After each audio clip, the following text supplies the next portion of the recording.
Okay, it is now 7:05 in the lovely town of Capitol Heights, March the 10th. T.A. Wren, can you please call the roll? Mayor Linda. My favorite thing, T.A. Wren. Okay. Yes. Okay. Mayor Linda Monroe. Here. Councilmember Amanda Anderson. Councilmember Anita Anderson. Mayor Pro Tem Chu. Councilmember Ford. Here. Councilmember James, absent. Councilmember William. Here. Town Administrator here. Chief of Police. Here. Neighborhood Services absent. Town Attorney absent. Town Clerk absent. HR? Here. Okay, perfect. Okay, a 1-minute non-denominational prayer, please.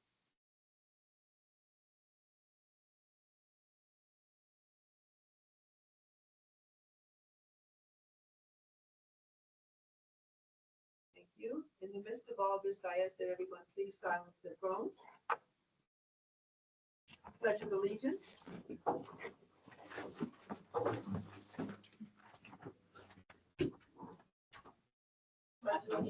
To the flag of the United States of America, for which it stands, one nation, under God, indivisible, with liberty and justice for all.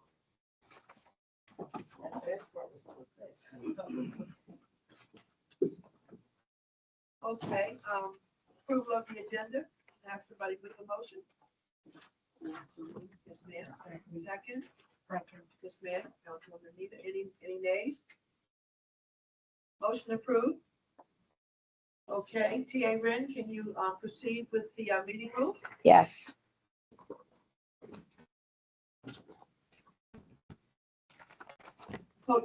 Rules for speakers. The mayor and council invite and welcome comment at public meetings. The mayor or chair will recognize you. Please introduce yourself at the podium, spelling your last name for recording purposes and give the name of your street and block number. Example, 4300 block of 34th Street. Time limits for speaking are indicated on the meeting agenda. While speaking, please maintain a courteous tone and avoid personal attacks. If you wish to lodge a complaint about the performance or conduct of any town employee, please bring your concern to the attention of town administrator, who will look into the matter and respond to you. As a courtesy to the other residents and businesses, the council requests that speaker not use specific addresses or names of the individuals when describing a situation or making a complaint unless a name or address is essential to an understanding of the situation or complaint. Noting the block is preferred over specific address, code enforcement and public safety issues should first be brought to the attention of the appropriate department. Thank you. Okay. T.A. Wren, I'm going to have to go backwards and respectfully, I made an error. Councilwoman Ford asked that the proclamation, which is for the meet out day on the 20th, be added briefly to the agenda. It's the second or third year we've had this. The second year. And so I made an error. So council, will you indulge me and allow this to be added to the agenda? Councilwoman Anita? Yes, ma'am.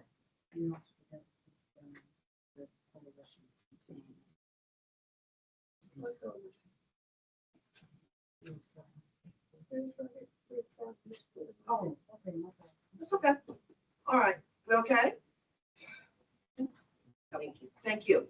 Okay, so, public comment, I don't see any.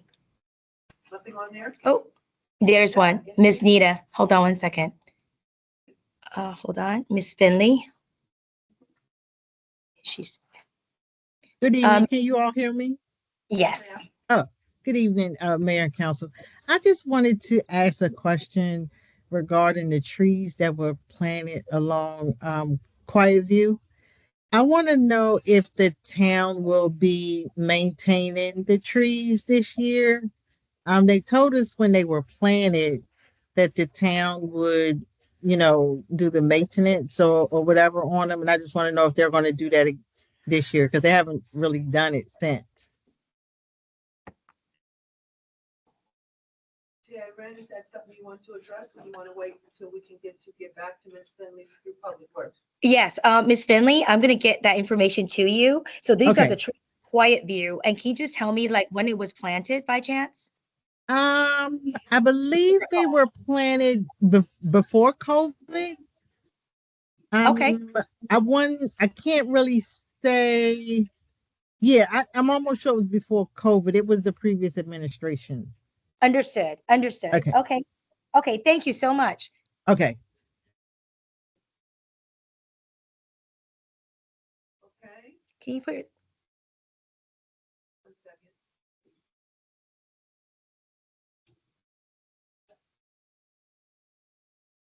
Okay, the acknowledgement of the minutes. Do we have any minutes to approve?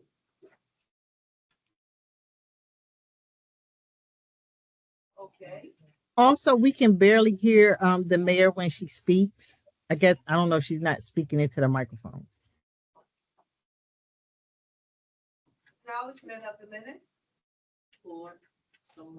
Okay, okay. Council?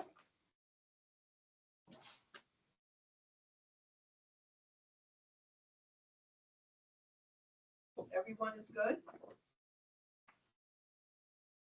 Okay.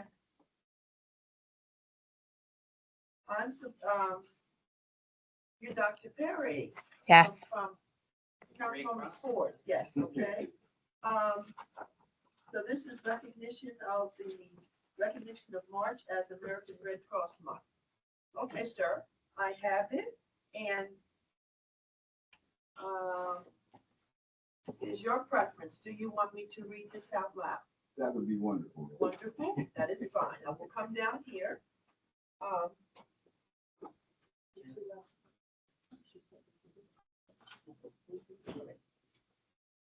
I'm gonna ask Councilwoman Ford, because she spearheaded this, to come up every time.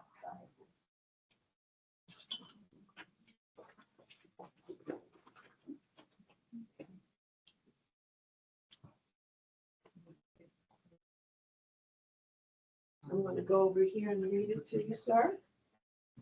Councilman Ford, you can stand wherever. Okay. I'm gonna try this with my one good eye. Proclamation. We, the town of Capitol Heights, recognize Town of Capitol Heights American Red Cross Month 2025. Whereas during American Red Cross Month in March, we recognize the compassion of the people of the town of Capitol Heights and reaffirm our commitment to care for one another in times of crises. Whereas this generous spirit is woven into the fabric of our community and advances the humanitarian legacy of longtime Maryland resident and American Red Cross founder, Clara Barton, one of the most honored women in our country's history, who nobly dedicated herself to alleviating suffering. Last year in the town of Capitol Heights, through the Red Cross Sound the Alarm program, 69 homes were made safer. 83 smoke alarms were installed and 165 people were educated on fire safety. Shout out. Throughout Southern Maryland, the Red Cross responded to assist 433 households affected by 277 disasters, collected 24,290 units of blood at 1,058 local blood drive opened.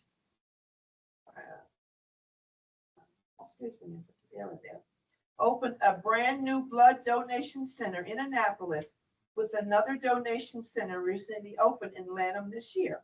The Red Cross also trained 29,758 individuals in first aid, CPR, and AED, water safety, babysitting, and other life-saving skills, and provided 2,560 critical community services to members of the military, veterans, and their family.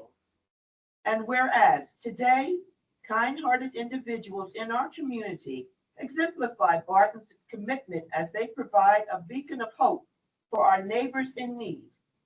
Through their voluntary and selfless contributions, they make a life-saving difference in people's darkest hours, whether it's delivering shelter, food, and comfort during disasters, providing critical blood donations for hospital patients, supporting military families, veterans, and caregivers through the unique challenges of service saving lives with first aid, CPR, and other skills of delivering aid and reconnecting loved ones separated by global crises.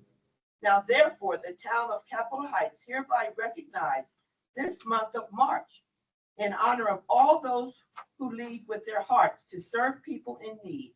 And we ask everyone to join in this commitment to strengthen our community. Now, therefore, the Capitol Heights Town Council does hereby recognize March 2025 as Red Cross Month and encourages all citizens of Capitol Heights to recognize and support in humanitarian mission in witness thereof. We have hereunto set my hand this first day of March in the year of our Lord 2024. We therefore, mayor and council members, present this proclamation for her commitment and dedication on February 10th. Well, it was signed on February 10th.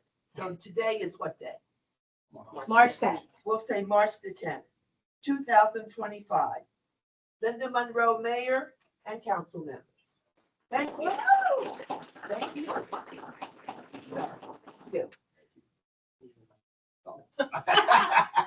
I appreciate it. Yeah, so. Can I get a picture? Yeah, her pictures. No, we don't need You're to. still gonna work with it. Okay. Yes, gotta work with that camera. She hates my camera. So one more. Thank you. Thank you so Thank much. I you. appreciate it. This is wonderful. Thank you Thank so much. you. Wonderful, wonderful. Thank you, Councilman.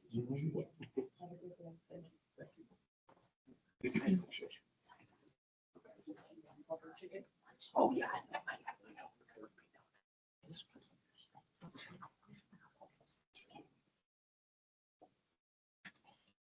Mayor, he's a five. Okay, sure. Thank you, sir.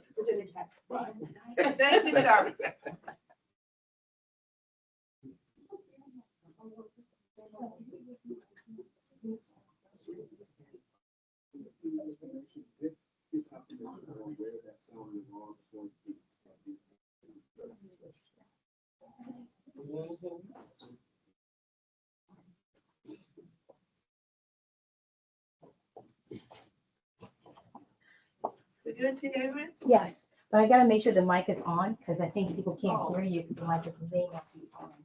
Okay, so now we're going to have, why the need for a lobbyist? Creative. Is that you, Mr. Erwin? That That's your title. Do you want to come up here or do you want to just do it here? What about that? Okay, so we're gonna have Mr. Erwin Lanier. You wanna come up here, sir? That'd be fine. Does that work? Yeah. The mic's working? They're both working. Do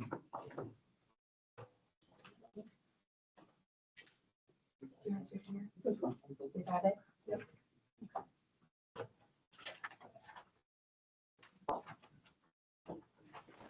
Thank you. As always.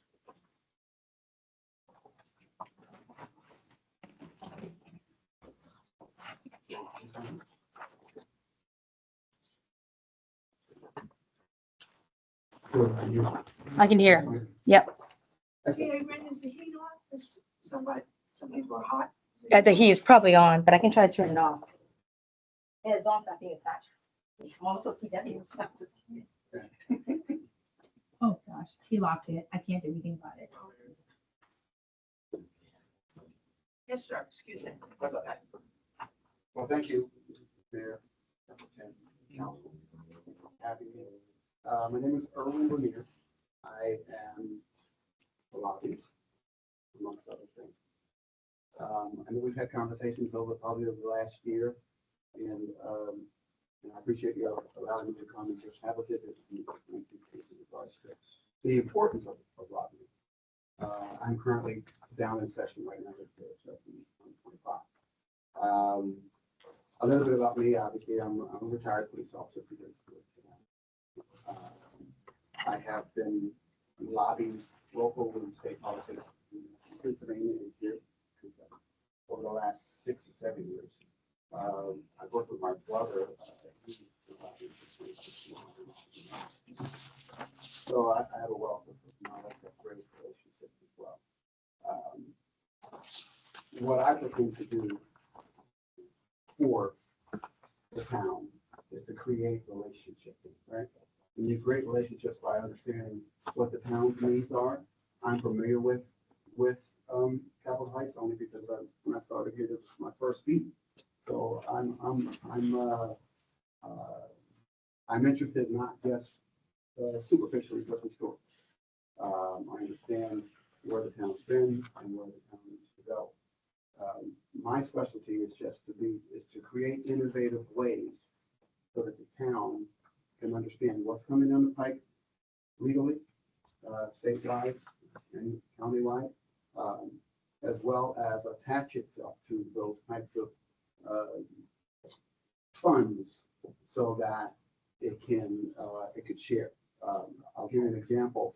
There's a town in Frederick. So Frederick has a historical hotel. And the historical hotel being renovated, like, what, $7.5 million to renovate this hotel.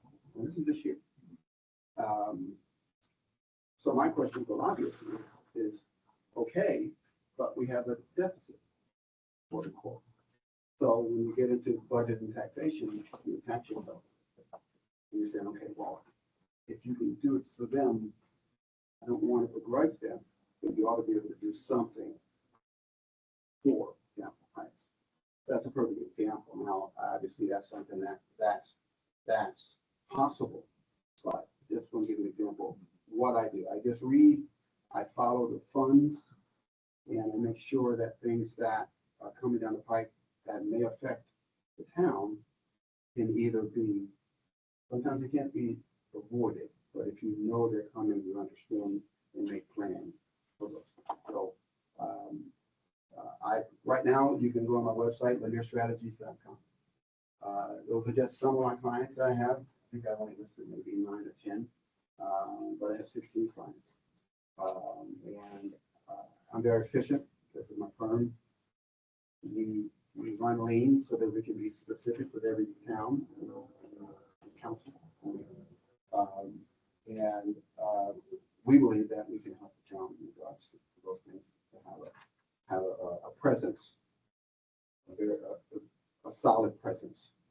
I have some very reliable relationships with most of the senators and a large majority of the delegates, specifically from Streets.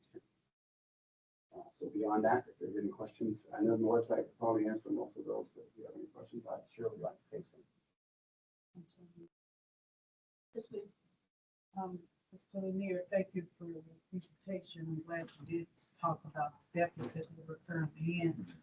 And it's a large deficit, and the governor has made it very clear that we're going to be cutting back on a lot of funding or things that we can do in the county throughout. Mm-hmm. So what makes it, and yes, town of Frederick may be doing this historical renovation, but what makes it different for us, and which, we would love to be able to do some development here as well. That's Sure. our main focus area, but my main concern is, one is because of that deficit, and by the governor making it very clear that a lot of programs and funds will be cut and limited, as well as on this, the United States, if we the president, a lot of stuff. So at this point, what you can do for us any different? Well, so an example, what we mentioned about Frederick, I'm not sure that's going to make it through the House or finish in the Senate, right? That's just something that taxation commission has right now.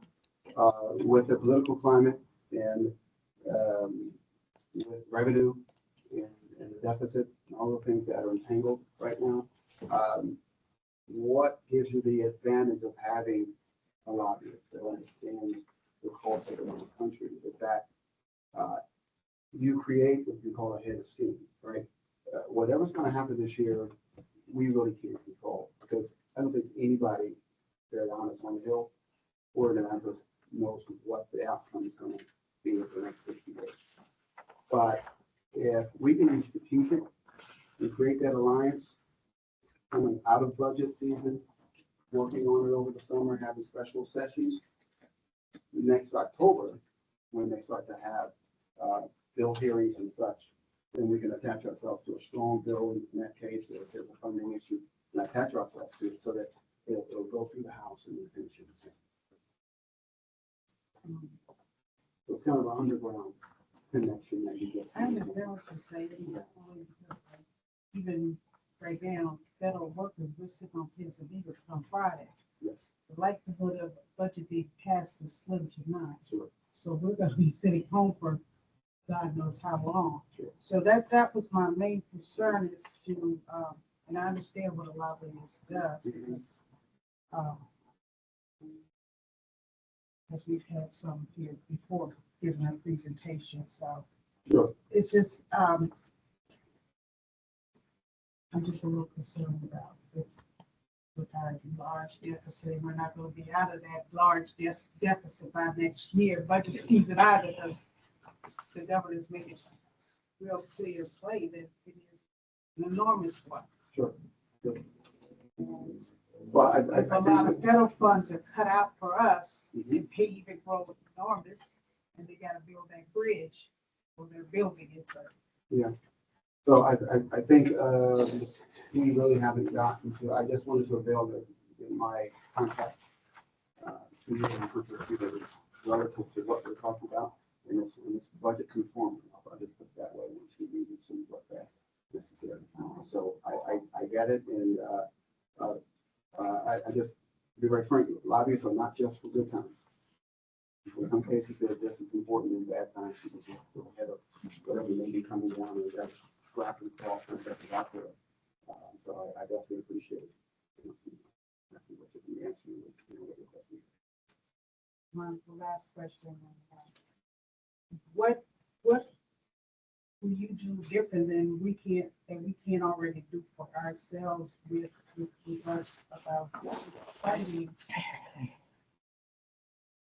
for the town? Right, so it's relationship builders, right? So there's a reason why a lobbyist is a lobbyist, right? There's over, probably over 250 lobbyists in the office right now. They come to a procession for one reason. And those are they to have conversations, have alliances.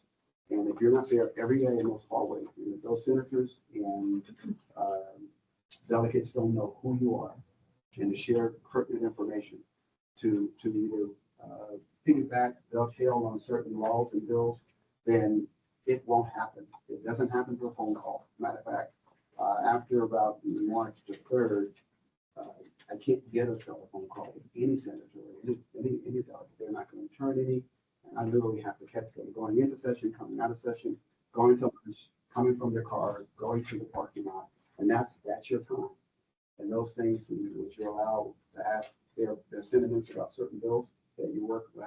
Again, I have more than 15 clients. So I have all kinds of questions to ask all kinds of senators. So that's a perfect example of just not being able to just get the, in this case, the most precious time, which is in March, I'll be obviously too able to. Councilwoman Amanda, No questions or comments at this time. Thank you. we have a question of you.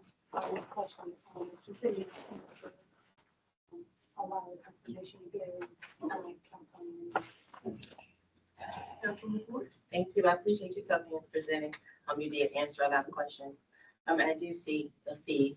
I do see that it does not include a lot of things. So those are extras. So what are No, the, they're not.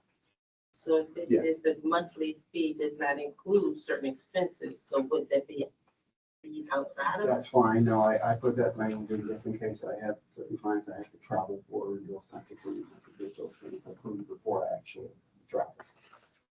So the amount that's in here is the amount. Yeah. Okay. Yeah. And then I see, but I suppose you were saying March 10th, 25 through 26. Yeah, I'm sure. Yeah. And so you would need to talk with us to know what it is we're expecting to do, or we would maybe have something, you would be doing your own research on us, and like, I guess, Sure. thereby be able to at least find out what's happening and what would be in our best interest, Sure. not for us knowing what to do as well. Here, Exactly. right? Exactly right. Yeah, so obviously, I'd stay close to keep our relationship fresh in regards to what the town expects. Also, being able to give you privileged information about what other jurisdictions are doing. So it could be maybe in concert, maybe create a conglomerate approach to something as well. So you're actually right, I'd be able to advise exactly what's going on locally and statewide so that whatever kind of relationships we can have. So I'm assuming you'll have some communication, some consistent communication. We're just Yeah, getting this. it should be bi-weekly. Yes. Bi-weekly? I should have a report bi-weekly and on any kind of movement, any kind of Okay. passages Sounds good. that the town would be able to see. Okay. Thank you. I appreciate it. I yield. Thank you, Mr. Lanier. Excellent presentation. You clarified everything with me, and I appreciate it. I yield. Thank you, sir. I suggest the council, very good, that we take it to a work session. Because we're gonna need to review this. Sure. So we'll take it to a work session and, we need to discuss all of this, but I just want to put on this, my role is not to influence one way or the other, but I'm always checking. Majority of all municipalities have lobbyists, and that's the truth, and that can be checked across the board. They all have District Heights, Lanier, they all have lobbyists, even some of the smaller areas, Colmar Manor, they all have lobbyists. So I preface by saying this to say that, we do need a lobbyist. We have consultants, but that particular project is ended, so we don't have anyone at this point. That person did give us some information on our community block grants, but that effort is over, and so a lot of that which was being done by that individual, T.A. Wren and I have taken over just to reduce the monies going out, because we can do it. But, so that is an area where we are not spending money for 2025. But we do need, I just view this as, we do need a lobbyist. And I don't go a lot, but when I do go to Annapolis, the lobbyists are coming and going. The lobbyists are there all the time. You bump into them. And they represent, some of them represent multiple municipalities too. Some of them represent more than one. So they're up there. A gentleman that we had that came here without saying his name, he's up there. He represents about 2 or 3 that he came here to propose the same thing to us. His fees were like 3 times what yours is right now, but yours is like an introductory fee, right? Well, I mean, it's as Councilmember Anderson mentioned, it's important for me to ride the ship with my client. And that's why we run the union. Obviously I have executives and that type of thing, but I want to make sure that that's the case. So I'd maintain the premise that as things get better, then the contract is not necessarily a moment in time which it actually escalates. So I'm all for that. I was just attended a Maryland Municipal Mayors Association thing, just the mayors. And I was just, it intrigued me when so many mayors were talking about how much money they have gotten in through their lobbyists and through their grant writers. Both. I'm just amazed. One of them was talking about for stormwater management, sidewalks. They got $2 million. I mean, I'm like, oh my God. I'm just listening to how much money they're coming in, they're getting in, where the mayor doesn't have to run around and try to get the money. The council or the TA, they just pay a fee for these grant writers and these lobbyists to pull in money for them. District Heights, they're top heavy with money. And I'm looking at us, we're always trying to, I hate to use the word grovel, but we're always trying to be out there to be recognized. And this is our year, the last year or two, Capitol Heights is on the back. We just got a proclamation from the state's attorney. We are being recognized, but again, recognition is great. We would like some things to make the town look good too, besides paper. That's with respect, I said, I'm just saying that with respect. So, and if our name is up there with all the other heavy hitters, it makes a difference because, Capitol Heights is, it's like, we're an entity that's forced to be recognized, but we do not have the power. We don't have the power up there with these legislators that other municipalities do. Councilman James, you want to say anything about a lobbyist? Yeah, we just need one. I'm in concert with you. Total agreement. We do need someone to step up. Well, maybe we need to just hire someone like yourself. We're gonna bring the money in. We shouldn't concern ourselves with that. Yeah, we should be legislators. Yeah.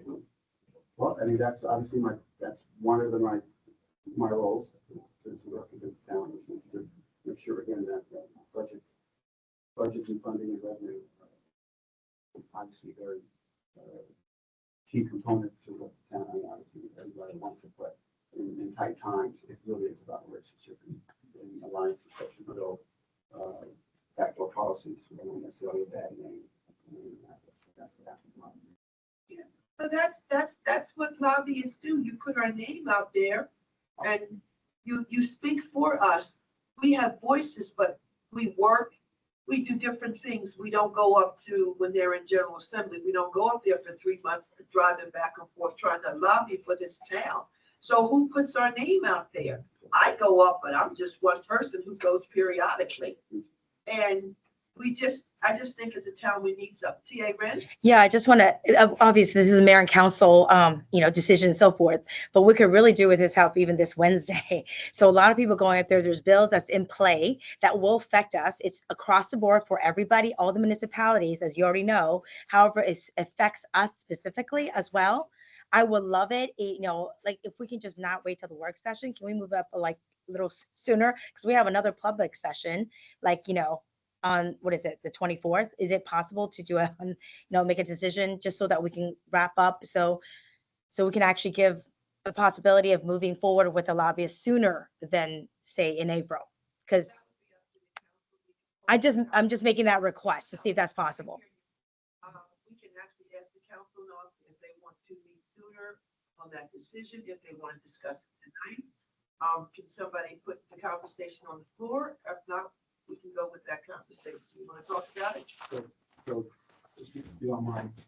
Yes, sir. Sure. So it's House Bill 1525. I looked it up yesterday. It hasn't gone to committee yet, right? So when delegates put the bill in, sometimes they go under emergency, right? And if it's an emergency bill, then if it's passed or ratified, then it's an immediate proclamation, right? In this case, it has not even gotten to the committee yet. That hearing on the 12th. At 1 p.m. I'll be there for that. So no worries in that regard. Just find out exactly what's going on. You want to think we're good? Yeah. Yeah, if you don't mind. Because the gentleman that is doing John Compton, who's doing our annexation, he's already written, I call him jokes like dissertation, 3 or 4 page. And the main, I won't call that, but it's another municipality. We won't go into that. This bill is not new. The bill's not new. The bill is, it's only basically two lines that were added that say that a municipality cannot annex outside of their boundaries. That's what it is. And that was put in play because of some annexation that this town, I'm just going to call it like it is, that this town put out there and went into another municipality area. And that's why they call it an emergency, but it literally it's not. So therefore, the gentleman who worked that annexation for us there has already written this long thing about why it's, should not be done. So we are represented indirectly already. I don't think it's going to pass. I don't, because it affects not just what we can do as a municipality, it affects other people when they deal with their perimeters or their boundaries that have, there's already a precedence being set because this type of annexation has already been done. Right, so This is sort of just to cut it. so it's a pretty high lift, right? When you have an emergency building that's not specific to a county or a locality, then it becomes a state issue. So it's really difficult the way they put it in to actually get it done without it being amended severely. Because in this case, towns from Eastern Shore all the way to Western Maryland would be concerned because there's no stipulation about where it is. But it was kind of done differently. I would have done it differently. I was working for you guys, but yeah, so that's the other side. So in my experience, that's a pretty heavy lift. And it's probably not. I think we're good, respectfully, T. Erwin. I think we're good with our representation, and I think we'll be good with the next work session where we can sit down and go over this and review it and everything else. I think we're good. Councilmember Amanda, Yes, ma'am. I just have two quick questions that came to mind. How long have you been doing the lobbying professionally? Personally, I've been doing it almost 7 years. Most of it was in Pennsylvania. I've been doing it for 7 years. Also And representing. Maryland, you've been doing? 2.5 years. Do you have any, I was just looking at your website, reviews or statements of satisfaction from entities you've worked I with? can get those. Present those to you. Sure, testimony, sure. Thank you. Mhm. I yield. Yes, ma'am.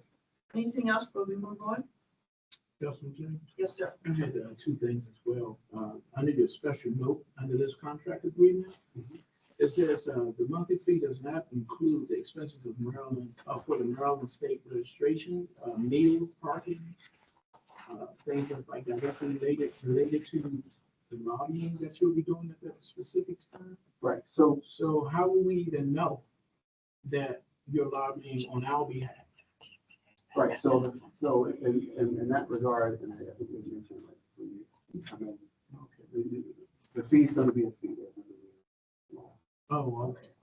Right, and so I have, and you mentioned I have over 14 clients, so some clients I have to travel, like seriously, right? And in those cases, I put those things in because obviously they have to pay for those, and I'm gonna get those approved 2 months ahead of time. Okay. In this case, obviously, I'm not seeing that as fact, and we're gonna Oh. everything. For your logic and all. Okay. Thank you. Okay, we will take this further discussion to a work session. Sounds good. Thank you, Thank sir. you. Thank you. so much. Appreciate it. Thank you.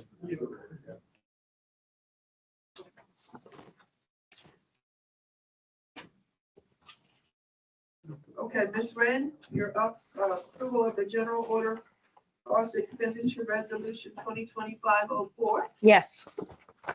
I'd like to present this so we can move forward with the general order for the police department.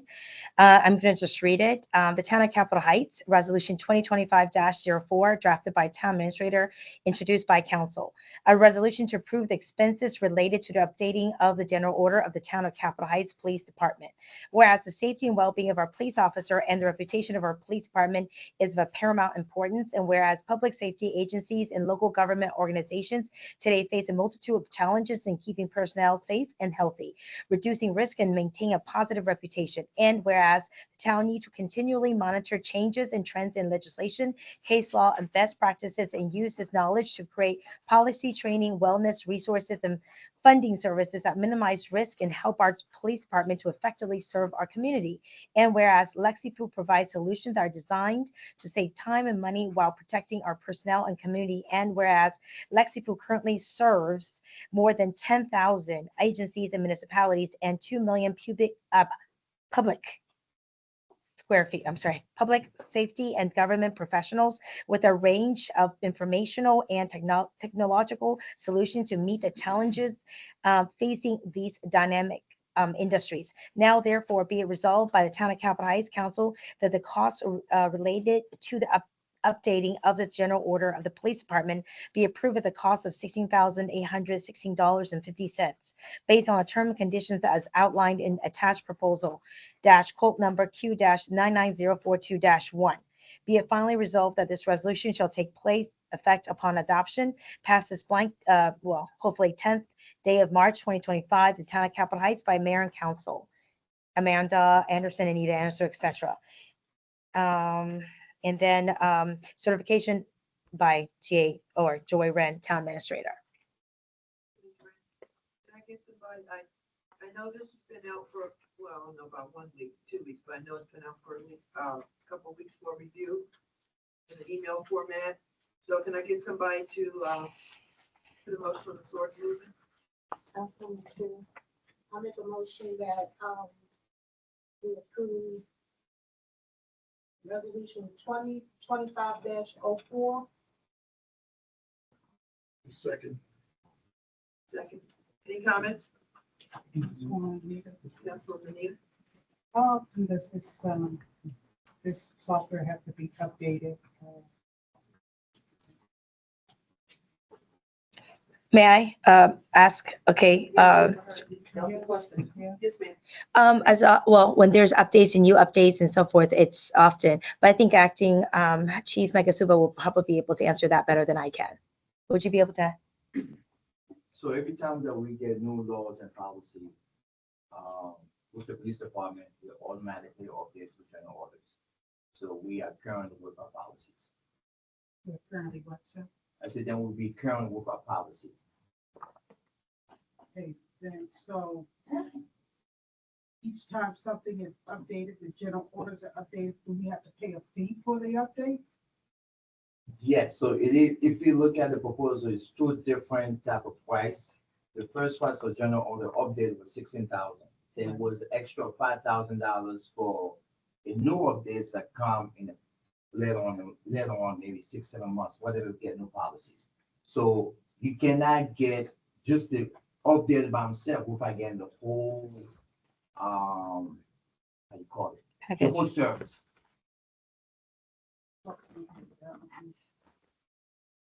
Help me out here, so this $16,860.50, it's the whole service? No. Oh, okay, so this is to get it now, so in 6 and 7 months from now, we have to pay another $5,000 if we have updates. That $5,000 is yearly. So So what, yearly, we have, after this, every year, we gotta pay $5,000 to keep this the general order update? keeping it updated. Yes, ma'am. May I? I'll yield to, TA, so she can. Okay. Yeah, that's what I said, I'll yield to her. TA Ren? What it is basically what our current one, the reason it's 16,000 is such a substantial amount of money is to basically update it from where it is now, which is very outdated. So we wanted to make sure that it's actually up to date. That's why the cost is substantial. Once that's completed, once that's done, then we just pay an annual renewal fee of 5,000, I don't know, what is it, 600 some odd dollars to keep it updated on an annual basis. If we were to continue the I guess the annual renewal fee, we should be good.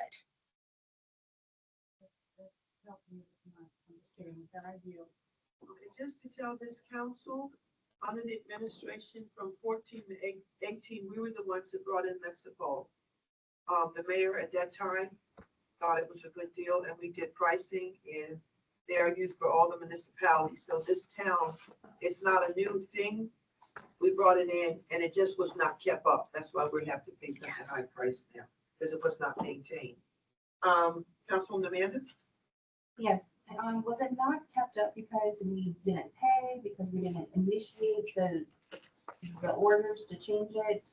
Like, what is the reason it was not kept up since 2017? Is anyone aware? Yeah, right. Yeah, my understanding is that I think the previous chief just didn't keep it up for a variety of reasons. One, it's possible that he didn't have the funds for it because it is, of course, a substantial amount of money. And then that was one of the reasons he gave me in terms of wanting to move forward prior to his retirement, was because of lack of funding. So now we do have the funding for it. We would like to move forward and have it updated. I'm just curious, the previous chief was here for a year or two, but this hasn't been updated since 2017. So Yeah. to make sure we don't get in that same No. situation. So I'm curious what is ultimately leading it to year after year after year after year after year after year. Yeah, that That you would have to ask the previous chief, because I have no idea into that insight. But I know one of the reason was cost.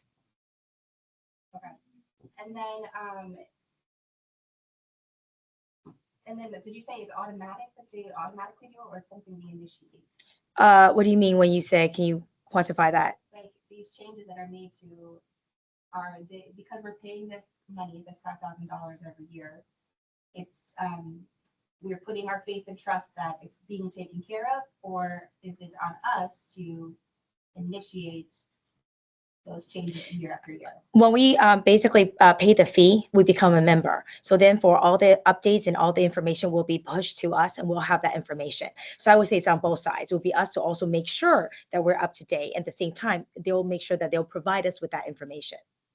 Thank you, Anya. Mayor Pro Tem Chu. I think this is great. I had a major concern when I found that our officers were using body cams, and we did not have that information in our general order.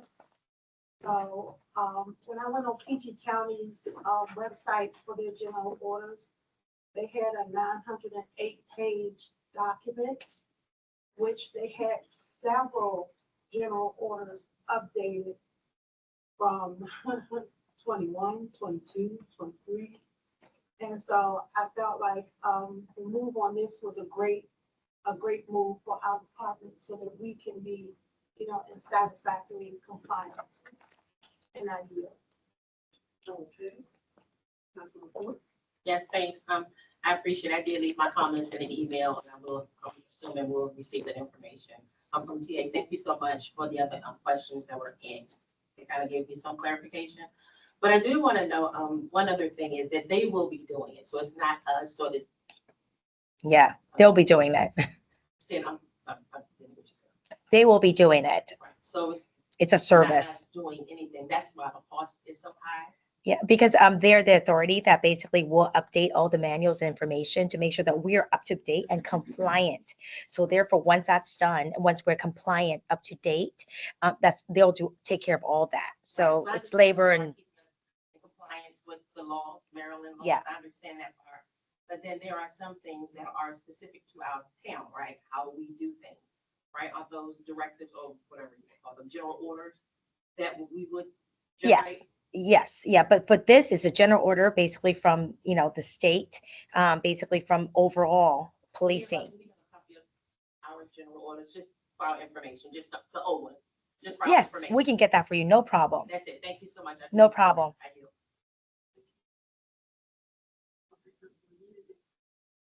Councilman Williams. No comment. I yield. Councilman James. Yes, I am concerned too.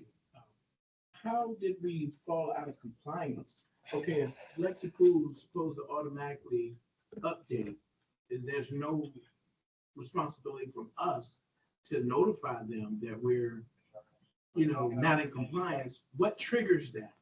How do we fall? At one time, we was in compliance. So where was the ball dropped for us to get out of compliance for them to have to do our general orders like from scratch to run this price up to 16 grand? I mean that, and then now if we become compliant next year, our anniversary, it'll automatically do it. It'll automatically update. I mean, you see, I'm trying to figure out when do we derail? How do we derail? Can I answer? Oh, okay. Yes. Is that okay, sir? Yes. You want me to answer? The renewal process was not done. Oh, The renewal process is on us to do that, unless we have something where it rolls over an option. But it's a contractual thing, which means it's a renewal process, okay. and that was not done. So I don't know how it fell through the crack, but that's a good question that both of you asked, Councilwoman Amanda and you, but the renewal process was not done. Thank you. I yield to you. And we didn't renew the annual membership either, so that was Okay, the membership. Sorry. okay. So, so would you put the renewal fee in the police department's budget now? Uh, So they can get, that's one. Hold Yeah. on. will that be included with their budget when we go to do the budget? So then we know that it'll get renewed every year. Yes. And I think it's just to confirm that the system will notify us that it's renewal time, and once they get their payment, our Lex pool will get automatically updated. So that's two questions that I'm asking. Yes, I yield to Tia Griffin. Okay, so yes, it will definitely be on our budget, on the new budget. We will make sure that I will bring up to mayor and council when it's time for the budget review to make sure that particular amount is inputted into its own line item. So we know it gets renewal on an annual basis. Number two, this particular amount will be taken out the SAPP funding. So that was a grant that we had received. We still have about $60,000 left on it, which we'll take a portion of from it.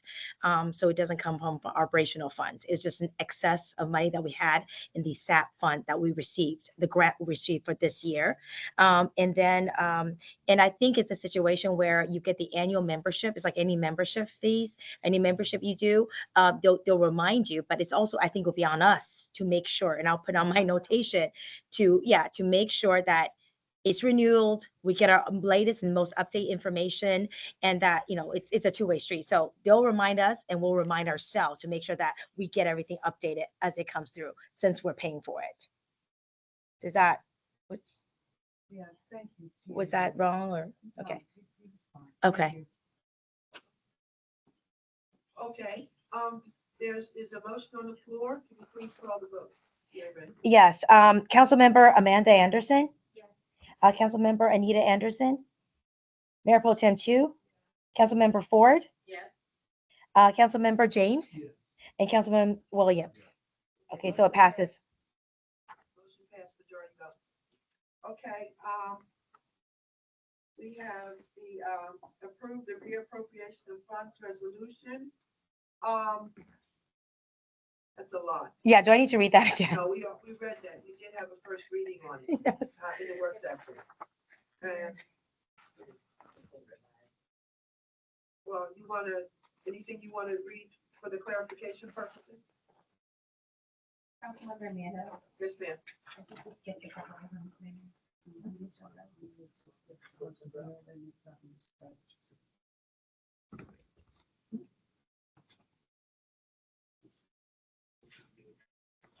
I certainly did. Thank you, Councilwoman Amanda. That's what I get for one the meeting. Okay, so we have the approve the Tri-Municipal MOU. So was that approved, or don't need to read it? That was the resolution I have out here. Now, council, this is the third time on the agenda. This was sent out on Friday for everybody's review and comments. So unless there's any feedback on this, the things that were changed, I can tell you the two things that were changed of concern at the last meeting was the use of the word personnel, and if there were any legal ramifications if we let our personnel go to another municipality. Mayor Pro Tem was adamant about that, saying that that was just not something that the town wanted to do because there could be something insofar as liabilities, et cetera, and our staff may not be comfortable going to another municipality for their work. That was changed. Councilwoman Anita did representation for the town on some of these things, so that was changed to the point where if there is any personnel loan out, the personnel requires an agreement. That type of work requires an agreement. We don't have to agree to it, but it's in there. It's a caveat saying if we do something, if we would, any municipality, it's three of us. Just so I know if police officers know, the Tri-Municipal effort is Seat Pleasant, Fairmont Heights, and Capitol Heights. They want us to do a memorandum of understanding. And that would be to give 1% of our budget to them for this effort, which is being fueled by LIST, L-I-S-T, a community organization. And the good part of it is they have put money in and they will survey our lot. You know, we have a lot of vacant lots, so that's, for me, that would be my motivation. But the logic is, it would be 3 small municipalities working together, and we could probably get more instead of just working independently. That's the motivation behind this. But the factor, first they wanted to do it for 5 years. Nobody wanted to go into this type of agreement for 5 years because this administration is not going to be the same. So I did say, on behalf of us, let's do 1 year with the option to renew. So that was a little battle, but it was accepted. And the other thing was her thing was, you don't want to put in that it's automatically expected that we're just going to let them, we're going to just ask our staff to go there. You know, we're not going to do that. Oh, and the other one was, which Councilwoman Anita was very vocal on our behalf, was the part where they wanted, okay, we're talking thousands of dollars, over 100,000 with our little pot, and list their contribution. They wanted to, within the MOU, that the money would be controlled by Capital Market. Capital Market is 2 people running like, what do you call it? Food market, things that are certain like this. And I said to them, the people putting this MOU together, no disrespect, but when you're talking about money, why would we put it in their bank account and they get paid from that money? Why wouldn't the money be in a financial institution with an accountant overseeing it? Money is a temptation. Yes, it is. It's a temptation. And that's no disrespect to anybody in their integrity. But why would we put it in their bank account? Well, I was told, well, Mayor, this happens all the time. We're going to give it to them in the form of a grant. I told him, I said, that's not my experience, because if somebody awards the town a grant, I'm not going to give the grant to somebody else to keep my money. I just couldn't understand the logic. So Councilwoman Anita took it upon herself, because I couldn't attend the meeting, to express it to the other 2 municipalities. And Councilwoman Anita got them to take that out. So where we are now is every municipality will control their own funding and disperse it accordingly. So that's where we are now. So, yes, ma'am. Just to piggyback on what the mayor said, is that each municipality will control their own money, and they will put it in their budget as a line item. And as services are rendered or services are used, each municipality will be billed, and they can pay from their own line item. That way it'll be controlled. The town of Capitol Heights, like Mayor said, the contribution is a 0.1% contribution, which is equivalent to about $4,000 and something that we would be putting in for the first year. Okay. So unless there's any more comments, we can put it to a vote. Y'all want to talk about it more? Okay. Erwin, can you call the vote? Yes, the approval of the MOU the Tri-Municipal MOU. Okay, so Councilmember Amanda Anderson. I'm sorry. Oh, excuse me. Forgive me. I move that, She made it. I move that the council approve the memorandum of understanding for the town of Capitol Heights, town of Fairmont Heights, and the city of St. Pleasant memorandum of understanding. 4 seconds. Okay. Erwin, can you, no comments, please? No comments on that one? Erwin, can you call the vote, please? Yes, Councilmember Amanda Anderson. Yes. Councilmember Anita Anderson. Mayor Pro Tem Chu. Councilmember Ford. Yes. Councilmember James. Councilmember Williams. Okay. Okay, motion passes majority vote. Okay, so now we're going to approve the personnel manual resolution. I'm hopeful that there's not a lot of discussion on this, because we've been working on this manual for 2 years. So, with the changes we discussed at the work session. Were there any other changes that you made that we have to look at? Just Did the dress code. you work with Councilman Amanda to get this up to speed? Yes. Was that a yay from you, Councilman Amanda, too? Yeah. that was Yes, ma'am. presented. Okay, with the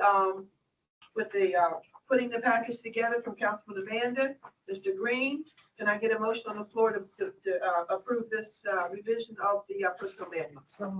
So that we pass, move on the Town of Capitol Heights Resolution 2025-03, a resolution to approve the revision of the personnel manual. Councilwoman for a second. In a second, any comments? Yes.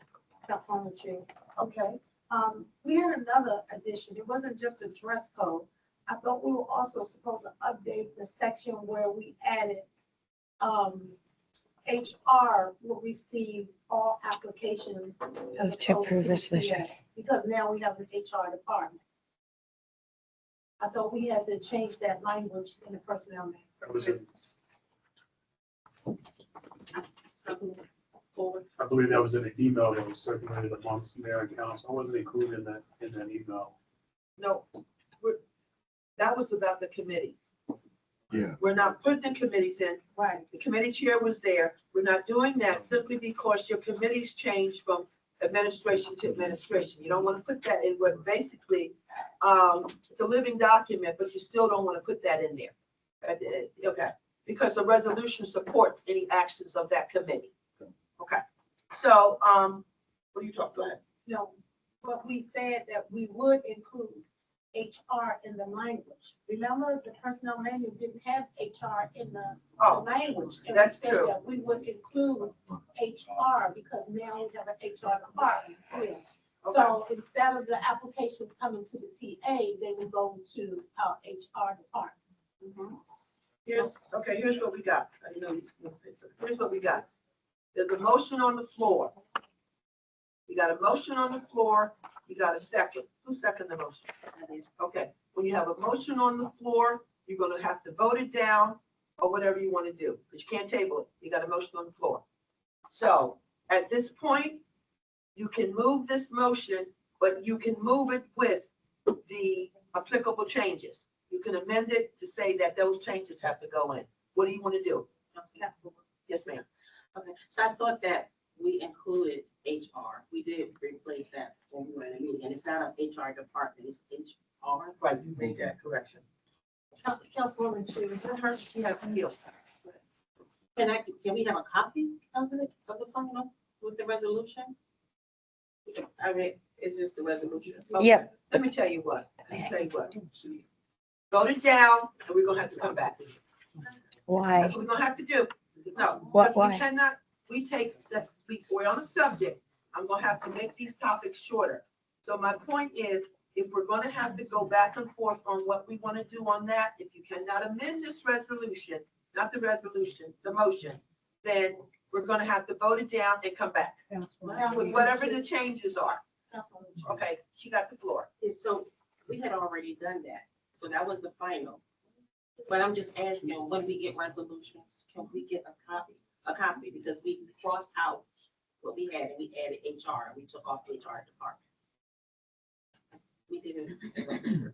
So for this motion. No, I'm not disagreeing with the motion, I'm asking for a copy of it so that we can see the final. Copy. Printed with this. Okay. Amanda? Wait, please, will you report Chu again, because she had a turn? Okay, go ahead, please. Go ahead. I was gonna amend the motion, but I'll come back to take care of you and Amanda. So the issue is, we're talking about two different things. The issue that Councilwoman Ford is talking about, we all was there and we changed the language HR in the manual as we was going through it. The last meeting we had, Councilwoman Ford was not there. We all was at the end of the meeting and we read in there and somebody mentioned something about the personnel committee. And we said, no, we're not gonna put it in there. However, we were supposed to put in there, HR was supposed to receive the applications. That's it. So I was gonna make a friendly amendment to just add, if they can update that portion of the manual, add it in there and we can approve it. It's totally different from when we was going through the manual and we was changing HR through the manual. This we found at the end of the meeting, and we found that HR should be receiving the applications as opposed to TA, because the manual says TA. And we said, now that we have an HR person, it should be HR. That's totally different than what Councilwoman Ford is speaking of. I know.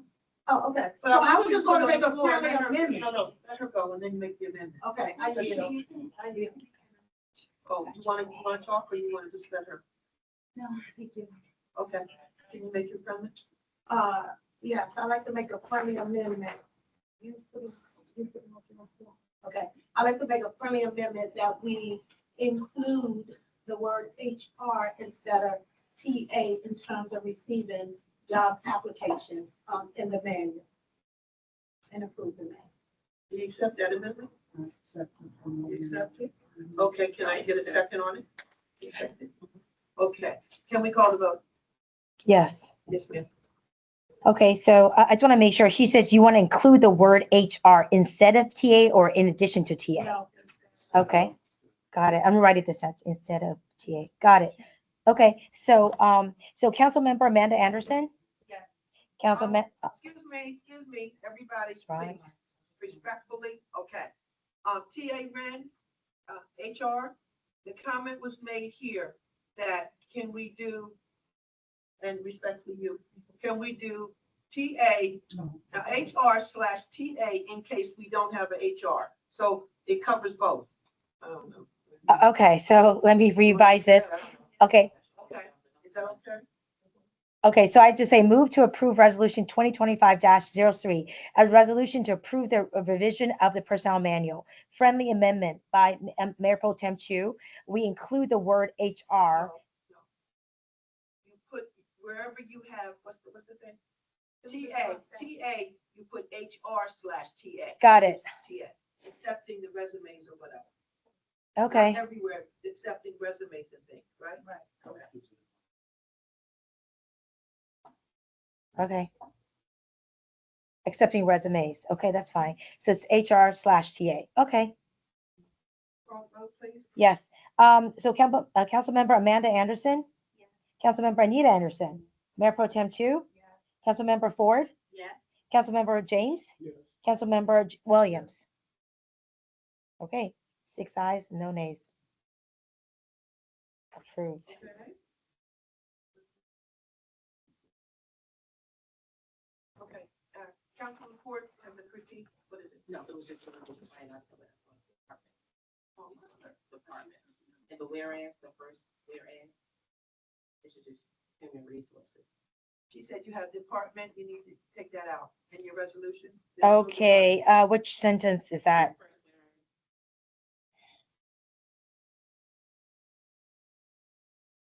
whereas. Informed of any amendments, blah, blah, blah, by human resource, oh, department. It's just take out the word department? Yeah. Okay. Anything else? No, let's move on. Okay. Okay, so we have, oh, 2 more things, okay. One more before we get to you, Meg. We need to, approve reappropriation of funds resolution 2502. Yes.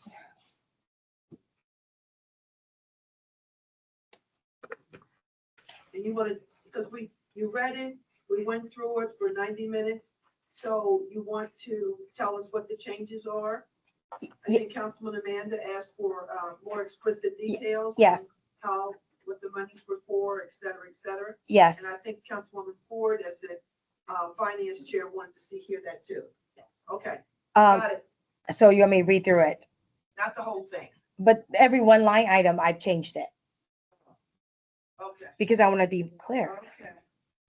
So you want me to read it? Okay, I'm ready. Town of Capitol Heights, Resolution 2025-02, drafted by Town Administrator, introduced by Council. A resolution amending the fiscal year 25 budget. Section 1, be it resolved by the Council of the, Excuse me. sorry. I'm getting the 2 things. Finance chair, please say what you said. We agreed that we would just read the clarification. Oh, You don't have to read the whole thing. okay. Number one, to be utilized for police department salary is allowed by, per regulatory agency. Two, to facilitate unforeseen legal expenses due to unanticipated continuation of court cases. Three, including the possible hiring of a lobbyist to advocate on behalf of the town. Four, to facilitate payment of outstanding expenditure dating from July of 2024. Five, to facilitate unforeseen overtime requirement that arises from town events and community engagements. Six, to facilitate unforeseen costs and expenditure due to general market rate increases in the health insurance sector, as well as an increase in the number of staff requiring health benefits. Seven, to facilitate the costs associated with additional body camera needed from new and existing officers. Eight, to facilitate furniture requirement for town hall, police department, public works, and code enforcement. Nine, to balance the current amount that's under budget.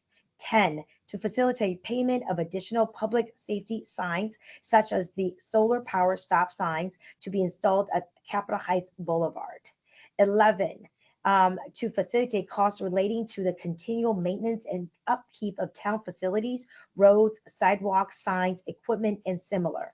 12, to facilitate expenditures relating to the continual maintenance and upkeep of town facilities. 13, to balance the current amount that is under budget.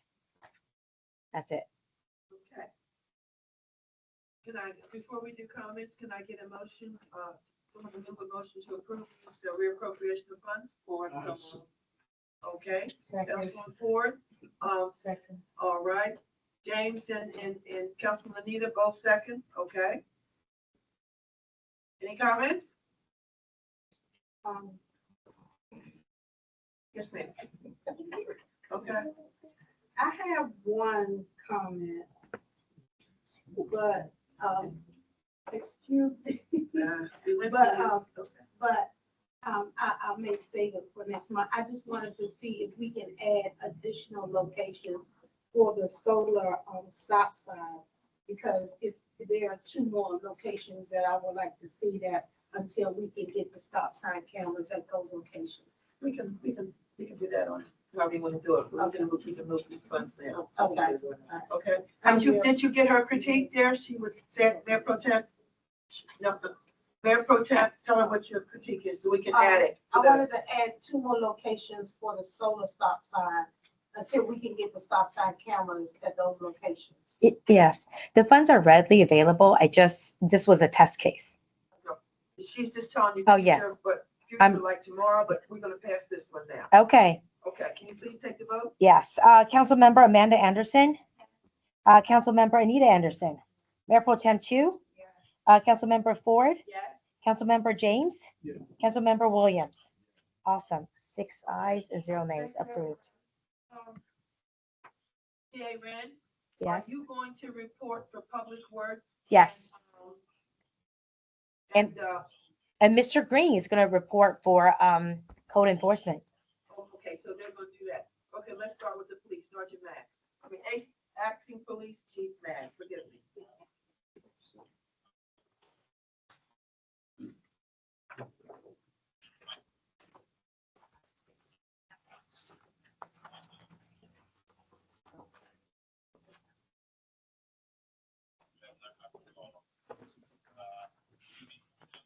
Officer Black and Jordan, will it join you with anything?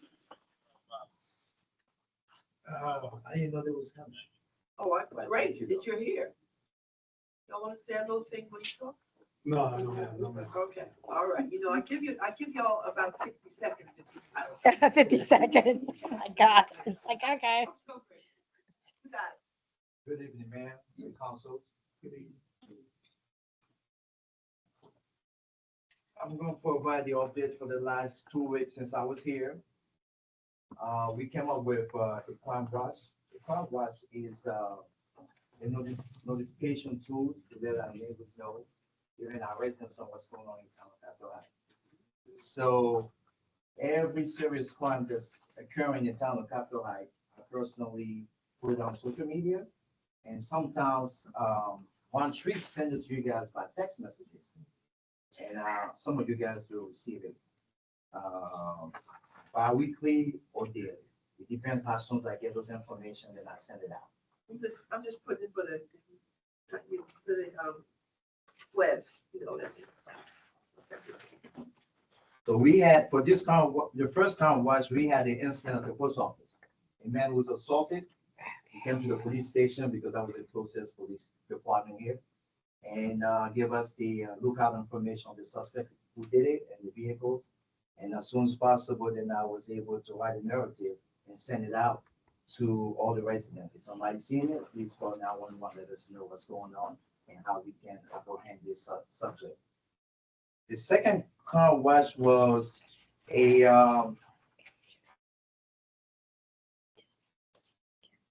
dirt bike that was stolen in the neighborhood on Longmont. We keep having the same issues for the past 6 months now. People go on Facebook, start trying to sell their dirt bike, and they meet up somebody on Longmont. As soon as they get there, they ask them that can I test drive it. As soon as they get on that dirt bike, they're gone and they call us.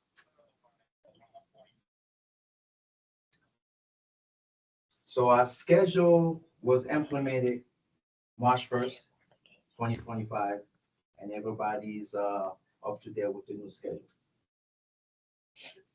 The new cruisers, all the new cruisers are outfitted. They're ready to go, but we're still waiting for the docking station. So the docking station. So as soon as they get here on March 26th, so the 27th, they should be all ready to be picked up. I come up with another program called Walk and Talk with Officers. We do have a lot of residents here that's older. They do want to change their work. Yes, they want to work, but they're scared to work in the town of Capitol Heights. So what we're gonna do, we're gonna have this on, I believe, Walk and Talk. Actually, Officer Roger Black is a face of Walk and Talk. You didn't even know that. The first one's gonna be on April 10th, 2025. It's from 5 to 6 p.m. We're gonna start in Capitol Heights here. Go all the way around, should be at least a mile. We're gonna have 2 officers in the front, 2 in the back. We're gonna work with the residents. If there's any concern in the community, if anything that needs is police concern, public work concern, we take that and just send it up.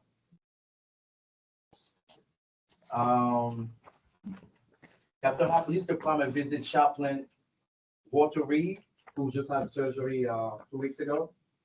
We show up at his house, flowers and bouquet and cards to show him love. Even chaplains they need prayer too. Yes, sir. So the police department did that on last Thursday, correct? And on Friday, I read with Rainbow Academy students. I was at the Rainbow Academy School. I read with the kids along with Proclamation. Those are my updates for the last 2 weeks.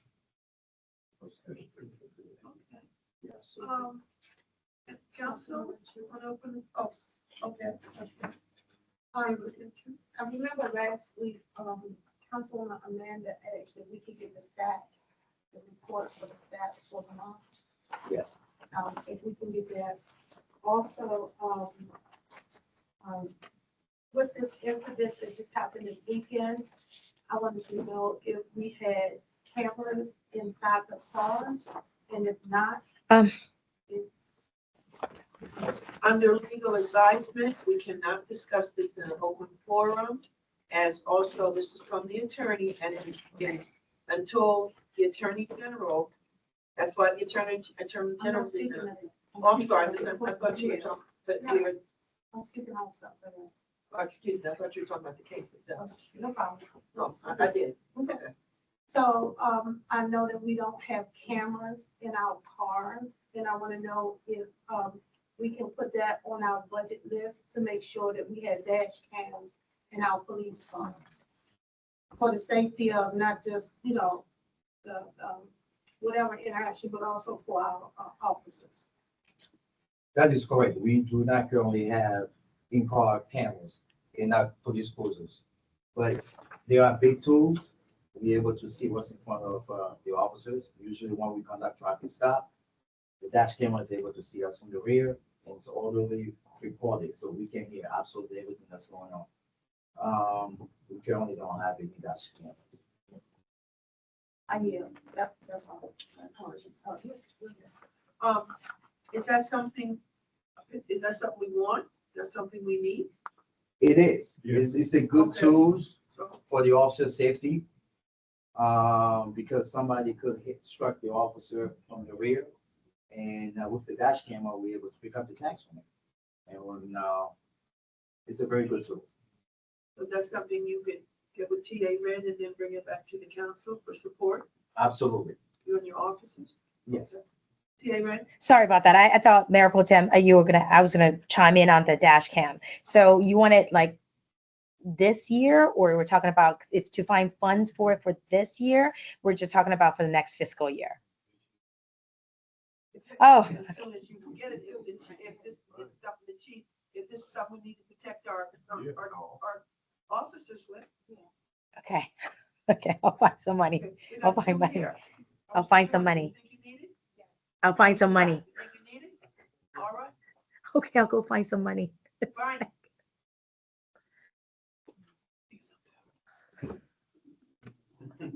I yield. Like tomorrow. Okay, okay.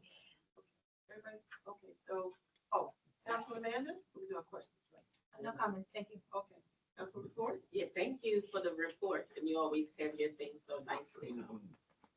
Give it to us, I like that. So the walk and talk, where are we meeting?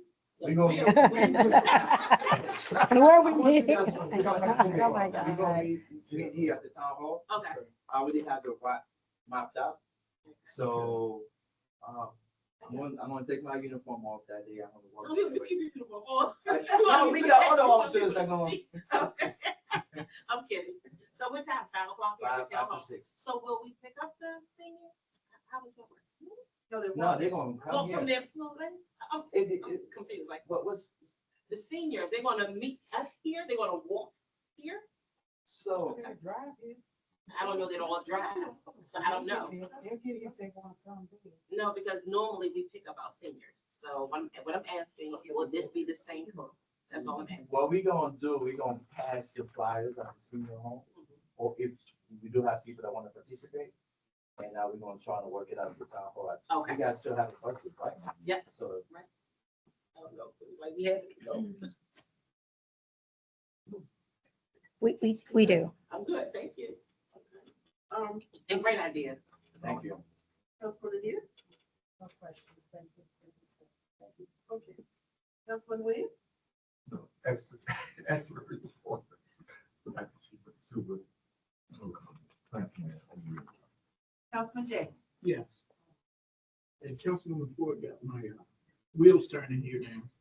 So this walk and talk, how is it structured? Because I thought my concept or my understanding was that you guys are gonna be walking along the metro route, like back from here to there, entertaining people, just random people. Okay, so could you enlighten me? So the walk and talk, actually, we want the seniors or the residents to be active. I work out every day, 4:31. So it's more for them to walk, Exercise. exercise Got you. with the police presence. Okay, no, I got you. Thank you. Okay.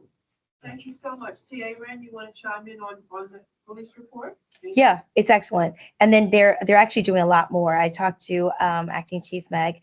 We have a lot of things planned in the works with Pastor Duggar, such as barbecue, cookouts and so forth, engaging the community and so forth. And then, Well, let me ask you, when you do, respectfully, with the outside entity, you want to bring that? to Oh, council? absolutely. No, that was just discussion first. And if If it, we went over there, we would have to go through him. oh, of He course. serves the same as the council over there, and that's with respect I'm saying, so you want to bring that to council, if you want to do that. Absolutely. No, it was just something that he and I were just shooting the breeze on. Yeah, I- Just have an idea if that's even feasible. If it's not, then, if it is something feasible, we'll definitely bring it to mayor and council. Council, Yes. thank you. Okay. Anything else you got? Very good. No, ma'am. Okay, okay. Officer Black. Okay, thank you, everybody. Okay, so, I'll go next. Yeah, I'll do Public Works. I'm gonna do Public Works.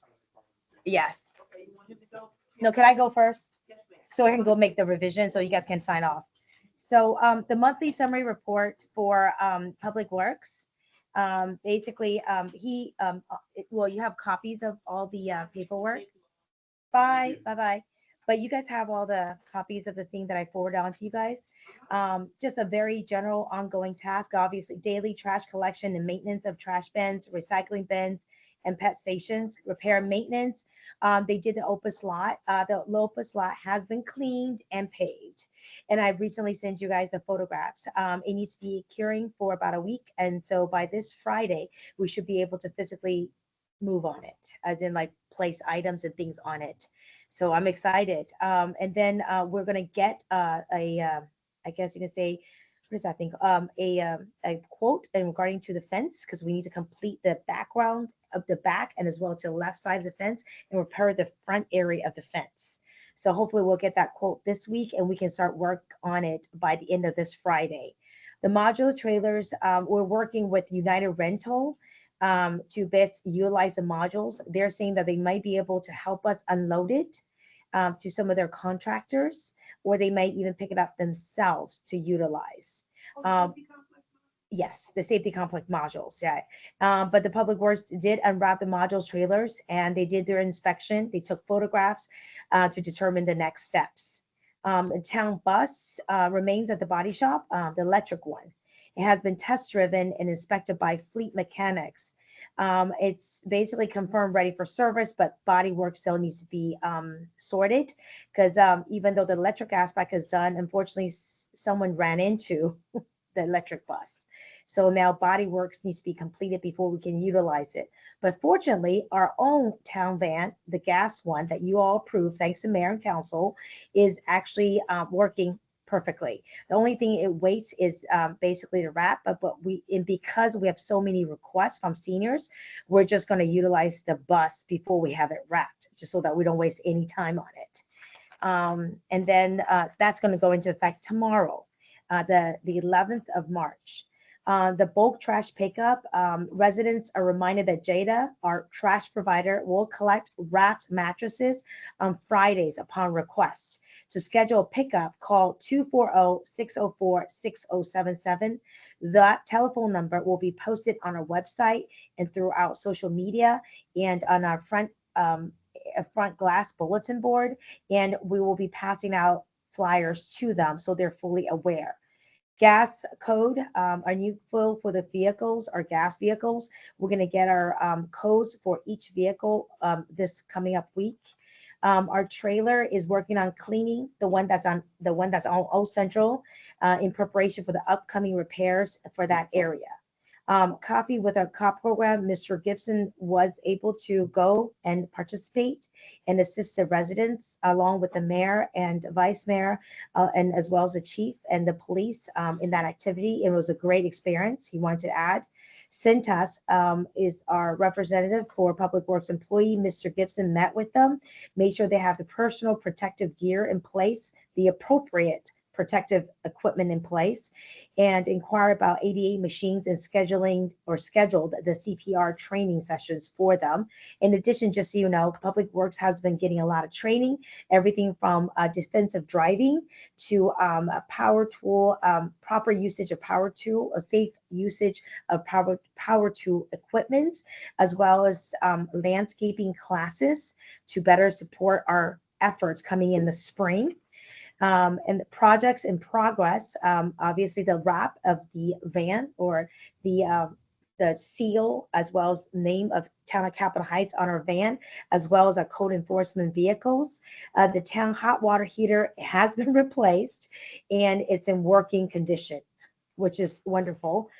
We have our tree trimming scheduled for the upcoming week along certain avenues where trees are overgrown and overshadowing the roads to avoid any tree limbs falling. That tree trimming has been scheduled throughout the town, and it will start next week. And you will see them, the tree trimmers throughout the town working. We're also working on replacement of signages because a lot of signs have fallen or are tilted. So we're going to be replacing them if they're damaged beyond repair. Others will basically replace with better, I guess you can say, I guess cement. I don't know what's the word terminology for it, but it's a better way to make sure they are solidified or immovable. I don't know the words for it. Sorry about that. And that's it for Public Works for the last 2 weeks. Okay. Any questions?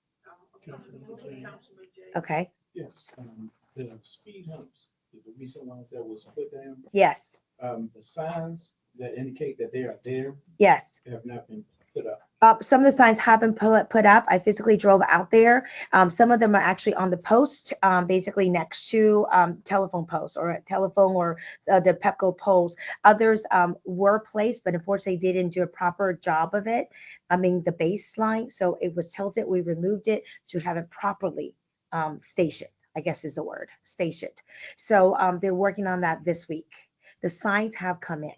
The hump signs have come in. It's 2 per section. So there should be, you did 6 of them. There should be 12 signs. So 2 for each speed hump. When was this done? Some of them were done, I would say 2 weeks ago. Others were done, had to be redone. And then they will continue to repair throughout this week. I didn't see it on your street either, and I didn't see it on another street. But if you go 2 streets down, I'm not bad with street names. It's actually on there.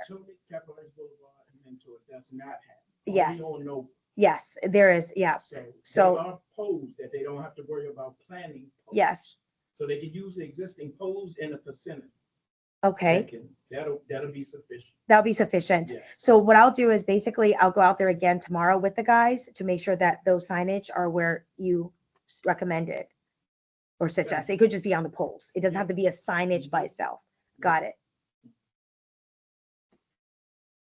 Thank you. Thanks, Chair. Thanks. Well, it's actually Mr. Gibson's. Thank you. Yes. Thanks for the report. About the concrete. We had concrete put out. I was asking about that. Which area? Opposite, yeah. So what it is basically asphalt, and there's an area that has a concrete. So basically the concrete is more sturdy and more solid. That's going to be placing certain equipment that's more heavy. And then basically the asphalt is surrounding it in order to, yeah. So what we did is a blend of concrete as well as asphalt. So if we do all concrete, the cost is astronomical. So we would do a portion and a portion.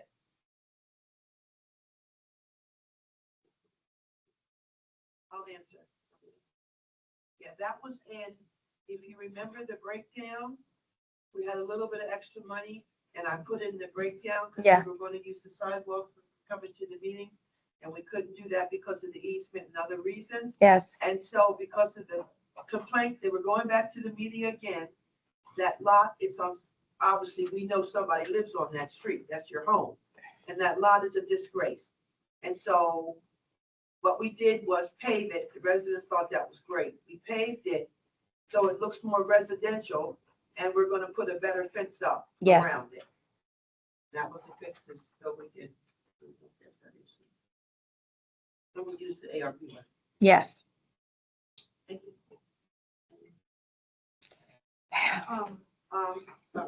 Mayor Pro Tem. The only question I have is with the electric bus, Yes. because, from my understanding, the bus was already fixed a while ago. And the reason why we couldn't get it was because somebody had hit it. Yes. And they had to fix it. Yes. So I'm just looking at your, report, it is stating the same thing again, and it's been like 4 months, 5 months. And so A long time. Yeah, so I just want to know where we are with that, because if it's their fault and they're taking too long to fix it, even though we have another bus, maybe we can take it somewhere else and get it fixed and they pay for it, because to me, I think it's been in the shop a little too long just for them to repair body work. on it. I understand. My understanding from Mr. Gibson is that basically the electric bus was fixed, but then it wasn't fixed. There were some still additional issues with it. They had to have a specialist that comes in that understand how that particular bus is to be repaired and so forth, so on. Because I asked the same question, why has it taken so long? The bus has been there just forever, so to speak, right? And then I think it's been longer than 4 or 5 months. And he says basically it was fixed, then it wasn't fixed, and they had to have a specialist to come in that basically specifically knows how to deal with these buses. And then now he basically has taken out drive around to make sure everything's in play and everything is perfect. Now they're taking it to get it basically body work to be done. So while they're waiting for this gentleman to come and fix it or to prove it, to like verify this bus has no problem with it, they didn't do the body work. Councilwoman Manager? It's like, Thank you for the report. I was wanting to know if there's gonna be a community cleanup day as we've done in the past. I know a lot of residents have taken advantage of it, myself included, so I'm hoping that that will be happening again this spring. yes. Thank you. It actually is on the schedule already. We're gonna have 2 this year. Oh, sorry. Respectfully, Councilwoman Banda, let her finish. Okay. Oh, I just said I You yield. yield? Okay, well, she has to. She said yield, so then, okay. Okay, yeah, that's already on the task sheet. Basically, we have spring cleaning. Our scheduled date is in April, mid-April, to see if basically we'll get our flyers out to make sure that we have everything ready like we did last time. We haven't had the exact date, that depending on Miss Whitney's working on it to get a dumpster, several dumpsters actually, and to have it planned out. But we're gonna have 2 this year. One is gonna be in April. The other time is gonna be October. So one in the spring, one in the fall. And we'll get the larger dumpster as Mr. James had recommended and Mr. William recommended previously, not the smaller size ones. So, but that's gonna be in April. But we will get the information out to you guys as soon as possible. Thank you, Ms. Okay, so now we're going to go on to, oh, I did have a question. Sure. So we're on, you did Public Works? Yes. Okay. Public Works, I can just do that in my mayor's report. That's okay. I'll just do it in my, I have a question, but that's okay. Okay. Mr. Gray? Okay, I'm gonna be reading on behalf of the senior code inspector who's not here tonight. And basically what I'm reading is a work chronology we've started to TA. So I'll start with the previous week, from February 24th through February 28th. What he reports is that he conducted approximately 250 townwide residential report card inspections, more specifically Windsor Valley. Approximately 15 code violations for vehicles parked on grassy surfaces. He provided warning letters, and warning letters were issued. He put approximately 10 code violations for unregistered or inoperable vehicles. Owners and or residents came into compliance with code within 2 days. Approximately 5 code violations for open storage. He issued warning letters. Approximately 2 code violations for bulk trash stored in rear of residential yards. Spoke to residents and educated them on the violation with the result of total compliance. Approximately 30 trash can investigations, approximately 1 boat trailer investigation, driver's training, general patrol, U.S. Post Office investigation, bulk trash. Spoke with the postmaster who advised that it would be clean later that day. This represents each inspector's activities for that week. Inspector A, approximately 140 town residential report card inspections, specifically London Woods, approximately 15 business inspections, 2 open storage investigation, warning letters issued, 6 investigations of bulk trash, 1 residential rental reinspection, 1 yard waste investigation, and 1 trailer investigation.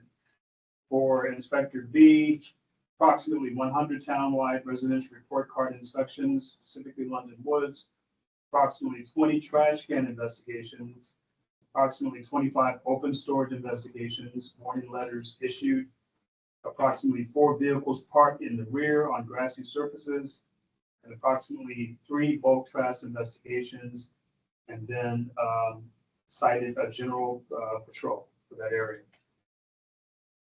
Beginning between the dates of March the 3rd through March the 7th, the senior inspector reports approximately 75 townwide residential report card inspections, specifically Windsor Valley, approximately 5 code violations for vehicles parked on grassy surfaces, warning letters issued, approximately four code violations for unregistered or inoperable vehicles, approximately 5 code violations for open storage, issue warning letters were issued, approximately 2 code violations for bulk trash stored in rear of yards, spoke to residents, educated them on the violation with the result of compliance, 1 undercover controlled purchase for investigation purposes, 1 investigation of business operating after hours, 1 investigation of businesses selling and or distributing illegal items, 1 investigation of a vacant property. Inspector A reports out approximately 35 townwide residential report card inspections, specifically London Woods, approximately 10 business inspections, approximately 6 open storage investigations, warning letters issued, 2 investigations of bulk trash, 1 residential rental re-inspection, 1 investigation of an empty vacant lot, and general patrol.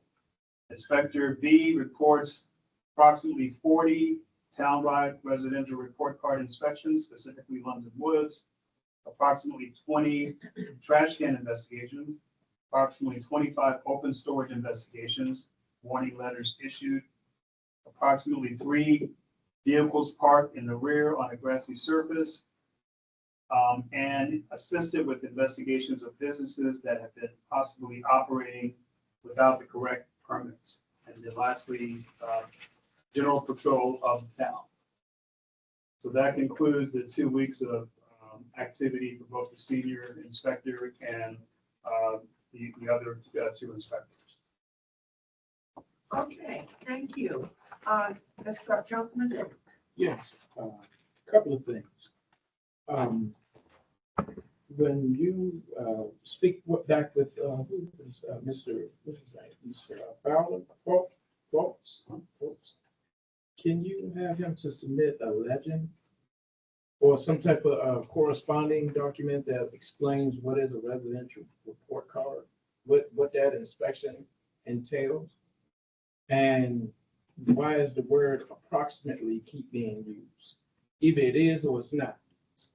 So I did ask a question in my procedure report, and so I think it's better if he just kind of explains what his logic is. Okay. I don't think I'll do a good job of explaining because it does make sense to me, so he will be able to explain it. Okay. All right. And oh, and just correct A and B on here. Because I thought that was their name. Yeah, I didn't want to use their names, that's why I said A and B. No, I'm just saying, just say A. It says A and A for both of them. But that's neither here nor there. Just for points of clarity. Okay. Thank you. Thank you. Councilman Liddy, Councilman Wade. Thank you, Mayor. I have no comment. Thank you. All right, Councilwoman Wade. Well, this has always been a pet peeve, and I know you're not the person, you're just the spokesperson. I've made the suggestion several times as far as the residents need to know who our code enforcement are and need to see their face. I've asked or suggested a flyer going out. What are they going to be getting inspected on? Let's say, be a little selfish, but they seem like they're staying in Windsor Valley and London Woods inspecting, and there's numerous violations right here on the old side of the town. It doesn't require as much or as long to do. You can walk this town on this side in 2 days if you really want. They really want to do it, and I've suggested several times they need to get out and walk because they're not going to see it. I'm sure some of the people that live on this side of the town have seen it as well when they ride up certain streets in this town on this side, a lot of the violations. And some of them are so close to this town hall that you could throw a stick at it. Trash cans staying out all week. Now, we were told that certain individuals ride through the town every morning. If it's a Thursday and the trash cans are out, or Wednesday, trash cans are still out, something's wrong with that. Our trash is picked up on Monday and Tuesday.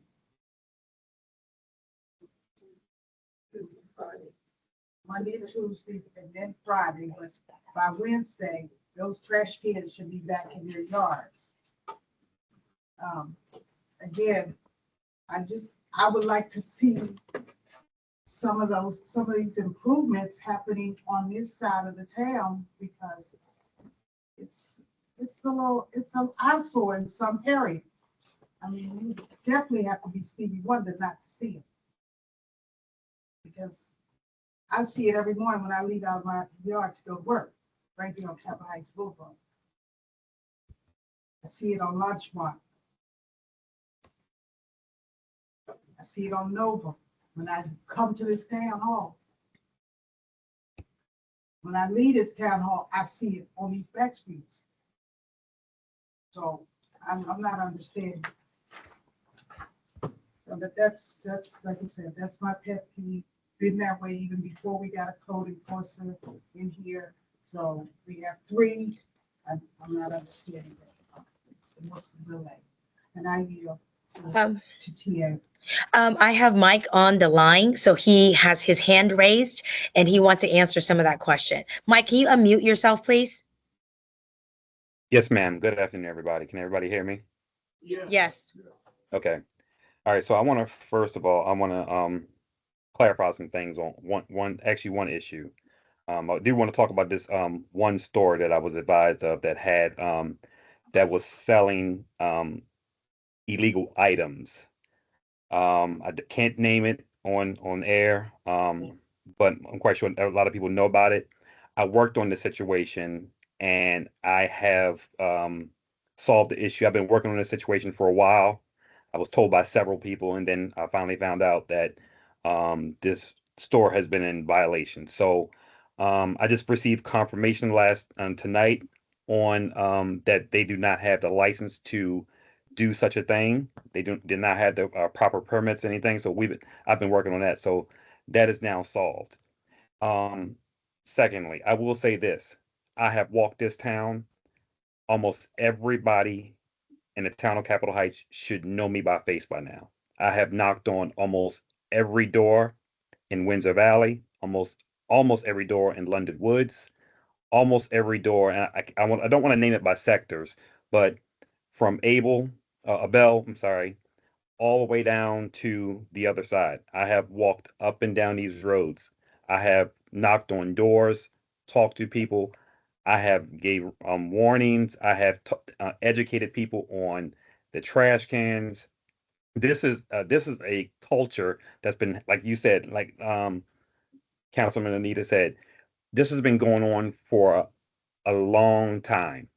So I have been dealing with this for a while. It's an uphill battle because people have been doing it for so long, they're accustomed to it. But today I have written, I think, 25 actual investigation violations. So I don't know about my other 2. I trained them to get out and walk. However, I do walk up and down that road every day. And I generally, my vehicle doesn't have any miles on it because I get out and walk because that's the only way to handle this. And I have been going over into London Woods and Windsor Valley to try to figure out what's going on with the trash can issue because there is a big trash can issue over there. So I've been trying to work with them and trying to show people the way to move their cans to the back or find a way where they can put their cans. So I will be myself and TA are supposed to get into a meeting with the HOA manager and see what ideas we can come up with so we can resolve some of these issues. So a lot of things have been happening. Like I said, there's been a lot of violations. I've been dealing with the post office, finally got through to them, dealing with the state highway administration because Route 32 was just, I mean, I'm sorry, Route 330, is it 332? I believe it's Old Central Avenue 332. I've been dealing with them, trying to get them to clean up the whole highway because, again, coming in off of Central Avenue from the east side going west, it looks horrible. So I've been dealing with a lot of things, trying to stretch myself thin as far as possible, and still get the townwide report cards done. So the townwide report cards of um, Councilman James is something that's been, I guess they said they've been doing it for years, but they've been missing out. They haven't did them in a while. So I had to get caught back up on the townwide report card. So that's why what we do is townwide report card is we go from the front of your house to the back of your house. We're going to spend approximately 20 to 25 minutes critiquing your house up and down, not inside out, but up and down. So we can find out what needs to be done, what your improvements are. And once we figure out what your improvements need to be done, what we do is we come knock on your door or we're sending you a letter telling you what needs to be improved. So I will give you a copy of those so you can see it.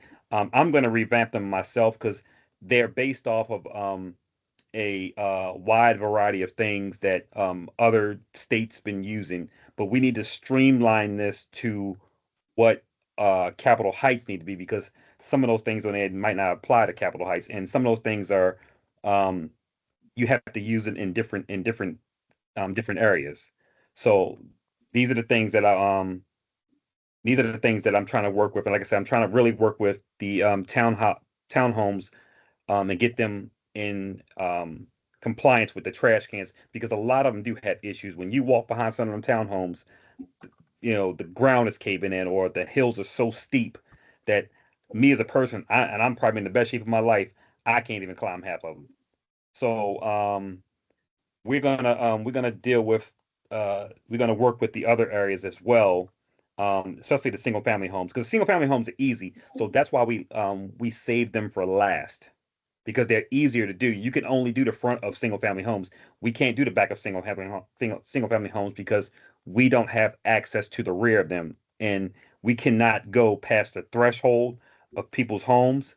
That's a violation if we go past the threshold. So that's why we said we would do the single family homes last because they're much easier. Okay? Okay, okay, are you gonna deal, Mr. Mike, so we can, Yes, ma'am. I'm done. Yeah, I'm okay. finished. Councilman Anita? Inspector Post, are you, or will you all be letting, first putting a flyer or something out, letting people know you all are doing these inspections, what they're going to be evaluated or on, because like you said, it has been some years since we got the report cards. And people need to know springtime is coming up. Some people start cleaning up their yards as well. And it's good to know that you all are saving saving the single family homes for last. Because I was getting a little, to be honest, being a little perturbed because nothing hadn't been done and I keep seeing the same violations every day. So it will be nice to see our town getting cleaned up and stay cleaned up. I Yes, ma'am. yield. Okay, Councilman Floyd. Oh, no, she asked, her question, and then we'll need to move on, is are you gonna put out a flyer to the residents or some, or notification of the process? Yes, ma'am. Okay. Thank you, sir. Councilman Floyd. Yes, and included in that flyer, some information on the protocols and some supporting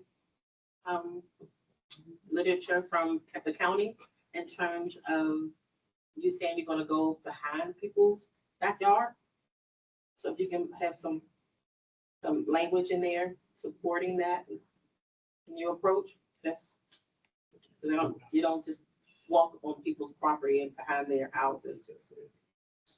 I yield.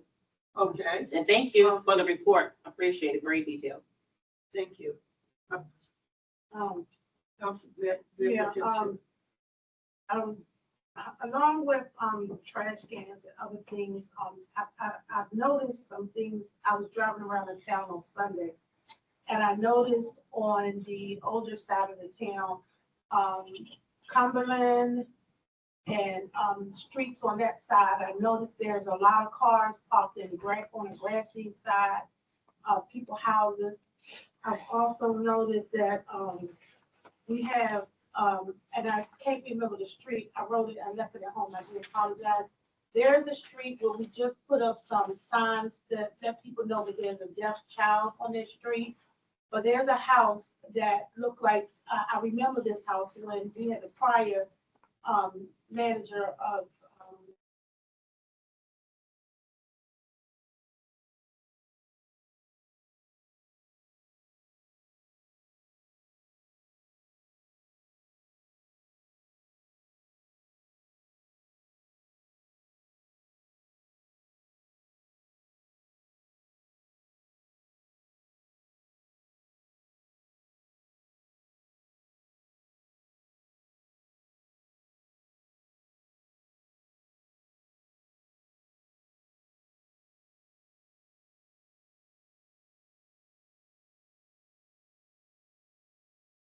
even know what type of business it is. So they have no signage and no addresses on the building, and it makes it look really bad for the town. So I want to know if we're gonna also address that issue. I yield. Mr. Fowler, you want to answer that, folks? You want to answer that quickly? Yes, so we have been going around to the towns, going around to the businesses and inspecting the businesses. I have Inspector A looking at the main street and the main businesses to make sure everything is going okay. And as far as the area where the deaf child is, we're gonna kind of like go around in different areas. So what we're gonna do is we're gonna divide each other up, and once we get these townwide inspections done, we can start doing other things.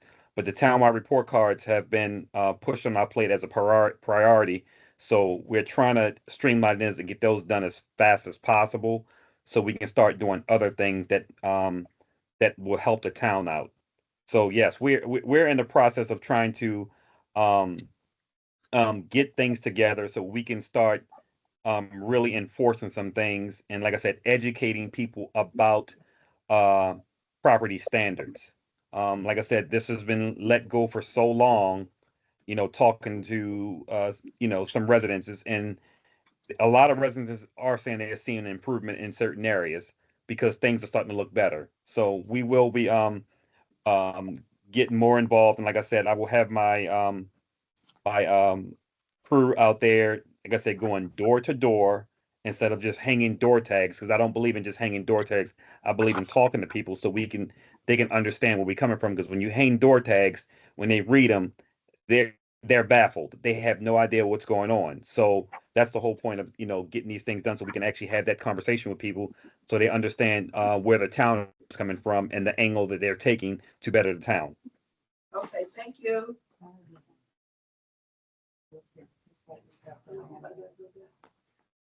Councilwoman Miranda? No comments, thank you. Mr. Folks, our previous code enforcement, she was working on some type of grant or to get, because there's a lot of large trees in the town that are diseased.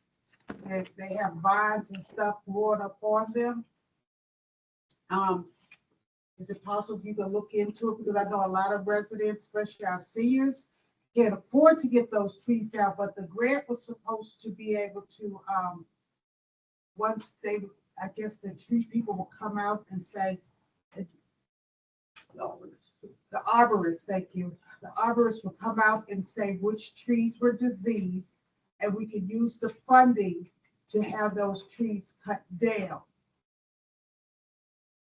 So if, you all, I know you're doing the report cards right now, but if you got it, when you get a chance, you and your staff can look into some of these trees, because we have a tree that's on Capitol Heights Boulevard, close to the town. The town did cut the tree down. However, the stump is still there, and it has raised the homeowners' steps, so it's hard for them to get into their home. This is on the outside, it's on the curb, but half of his walkway has raised up because of the roots. And I know we were supposed to, two previous town administrators were supposed to get that taken up, but it has yet to be done. No? I yield. Okay, you got that memo there, TA read about trees? Yep. Okay, I'm going to, we won't make it until at 9, but I'm gonna say, I want to applaud Mr. Folks. Are you there, Mr. Folks? Yes, yes, Madam Mayor, I'm here. Applaud you for 3 things. I went to TA Ren with your approval, and then I went to Mr. Folks. First one, 332 Central Avenue, state-owned property is a total disgrace, total disgrace. I talked to, I want to say Fowler, because that email is messed up, Mr. Folks, and he jumped on it. The next day, he got a response from State Highway, because they hadn't even thought about Central Avenue. They hadn't even thought about it. So he's working with them to get some digs to clean up that area. Now, I had put this out before, and I didn't get anything, but from 24 hours after I talked to TA Ren and talked to him, he got a response from Maryland State Highway to clean up that filthy area coming into the town. I also told TA Ren, I said, can I talk to him? She said, okay. I said, because that post office is beyond an eyesore. That post office is a disgrace. So he went over there. I don't know if it was that very day or the next day. He got the back cleaned up where all the vehicles were. I went to look. He got that cleaned up. They're working on a plan. It may never happen, but they need the landscaping. They need those weeds. Spring is coming. So he's working with, I don't know the exact person over there, but he gave me a name. He's working with that gentleman because they hadn't even thought about it. Because I didn't know that that post office is privately owned. It's anyway. And he told them that we're coming after him because with fines at that post office, because it's not up to our standards in this town. Third one is, once I received the information about a liquor store distributing stuff without a license, I told TA Ren, I gave it to Mr. Mike. That's what Mr. Mike is saying. He's already on that. And he found out the information that was told to me and told to him and TA Ren was true. That's not going to happen in our town. So I just want to applaud him for those 3 efforts that he took care of. Thank you. TA Ren, I'm going to say this in front of Councilman Anita because I'm not sure. I know we're getting all the lights repaired, the bulb replacements. Is Capitol Heights on there? Yes. What's the other one? And Nova, Doppler. I'll check Nova and He said Doppler. there's lights out. Okay. Was it Nova, Doppler, and Capitol Heights Boulevard? Got it. Okay. Everybody's report was excellent, excellent reports. Okay, so we're going to go to Mayor and Council comments. Oh, forgive me. Councilman Ford, the meet out date. Yes. So this will be the second event that is taking place in town of Capitol Heights. It is meet out day. The resolution, Tina, you have it? Is it okay for you? Yes, please read it because I can't open it. Sorry. The town of Capitol Heights resolution, I don't know what their resolution will be, 2025. Tina, we will do it. 25-6. 6, drafted by faithful introduced by faithful a resolution to a resolution. Some proclamation. A resolution to recognize Meet Out Day Whereas the town of Capitol Heights supports Meat Out Day on March 20th, 2025, generally relating to the benefits of a plant-based diet, as proclaimed in Prince George's County Council Resolution CR 008/2024. And whereas we recognize that removing animal products from our diets reduces the risk of diseases, including heart disease, high blood pressure, stroke, various cancers, and diabetes. And whereas we encourage plant-based eating to help improve the quality of life in our community, including mental, emotional, and physical well-being. And whereas we support sustainable living through plant-based eating, which protects life and our environment.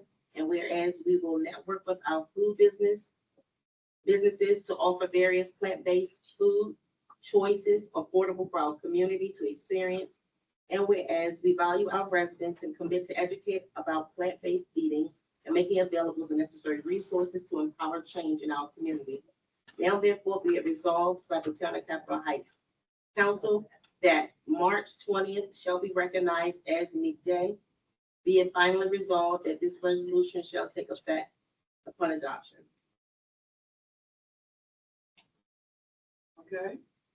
You want to move a motion so we can talk about it? Sure. I move that we put it in as a resolution. Let me first say this, we did it as a proclamation. But as a resolution, just being on the books and supporting Prince George's County, just keeping it on the books as a reminder that this is what we support for our community.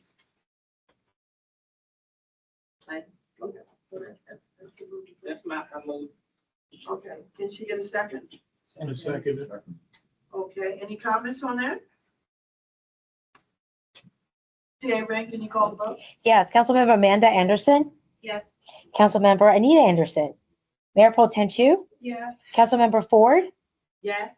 Councilmember James, Yeah. Councilmember William. Yeah. Perfect. 6 Okay, ayes, 0 motion nays. passed. Got it. Okay, so we're now going to mayor and council comments. Councilman Amanda, No comments, thank you. Mayor Pro Tem Chu?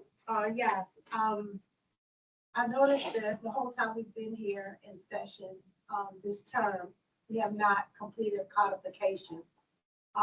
Do we plan to, complete codification before the end of the year? Or what are we gonna do? Because this is supposed to be done every year. This is how we keep up our information, Sure, moving Stan. forward. Yep. Let's put it on the agenda. TA Ray, can you put that on the next agenda, please? Codification of, Of our documents. thank you. That's what SureScan does, it codifies it. Got it. But we'll discuss it. You want to discuss in detail, FPT? Yeah, we can discuss it in the next work session. Oh, you want to put it on? Yeah. Now, see, we don't want to overpower the work session because we haven't started the charter. Well, We're doing you want to put that on a work session. yeah, because it's really going, it's really the staff has to go through Right. and just make sure all of our resolution ordinances and everything has been updated in SureScan. And that's, we Yeah, don't. work really have to session is do better. it. You're right, We you're don't- correct.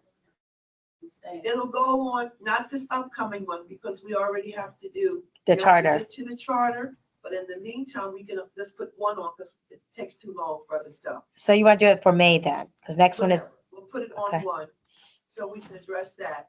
And on the, work session, we're gonna have the, what's the thing? The lobbyist. That Okay, just reviews that's contract. April.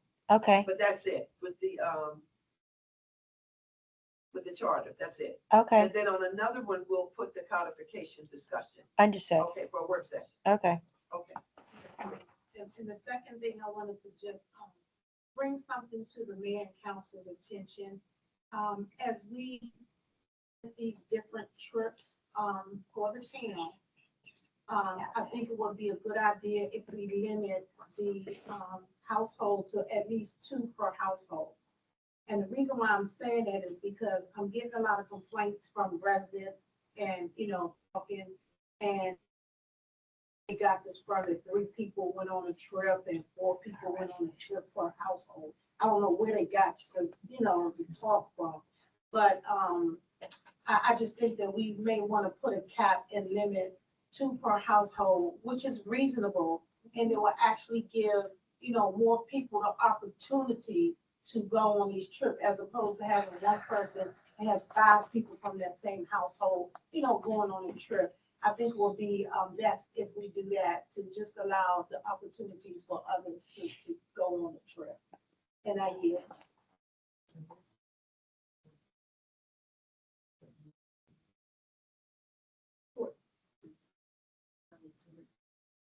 Thanks. Yeah, so the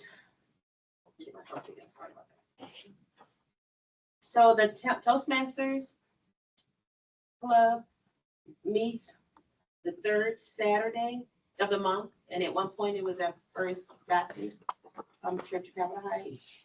Then the Toastmasters Club went to Brooks Road, and then after 2-3 meetings ago, I asked that they come here. But this Saturday, Toastmasters Club will not be meeting here. They will be supporting St. Margaret's Toastmasters. It is a special occasion. Forgive me, I didn't find it here, but it's happening on Saturday, and I will have that information for TA to post, just to support our neighbor, St. Margaret's. They also have a Toastmasters. So they will be supporting them. So they will not be meeting in the town hall on Saturday. The next event is the Sustainable Maryland will be coming out to provide training for a green team. So we are soliciting support of our residents and businesses, as well as mayor and council to support, and our staff will be supporting the effort. But they will be coming out on March 19th from 6:30 to 8 p.m. just to give a training if you are interested in being on the committee and supporting the effort. I did read the resolution. Unfortunately, I must have deleted or don't have the resolution, unless I would have read it again tonight to move forward with the approval. But please come out if you're interested. Please reach out to town administrator, town administration office, or myself, ford@capitolheightsmd.gov. I believe that's it. I do. Just for clarity of what Councilwoman Chu said, it is limited to 2 people per household. When I call, she said it's two people, and they have to have show that ID.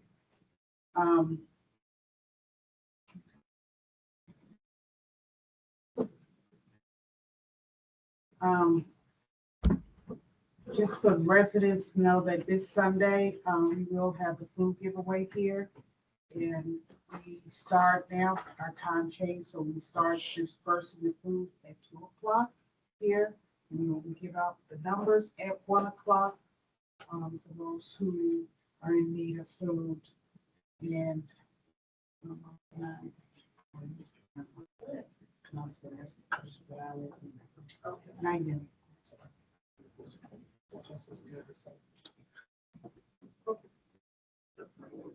Yeah, I have no comments.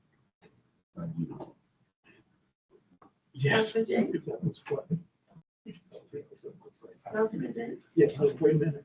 Wait a minute.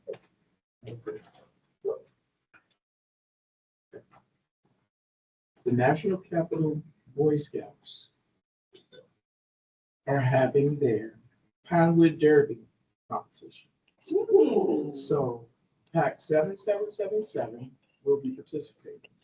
We are building our nice, beautiful, aerodynamic, sleek, colorful race cars that will be in competition. So if you have time on April, I hate to say it. Yeah, if you have time on May 10th, May 10th, come out and support us and witness this beautiful event that our Boy Scout Capitol Heights will be participating. Thank you. Where will you be? On Wisconsin Avenue. I'll give you more details. Yeah, but it's on May 10th, 2020, this year. Thank you. You will? Yep, that's it. Thank you. Okay, Yes. I'm gonna ask.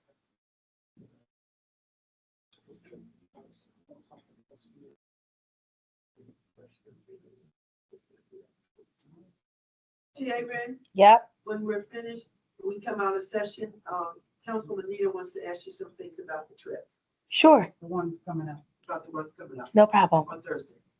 Okay, I need the answers too. But I'm just gonna say this and then we'll close out after the public comments. I'm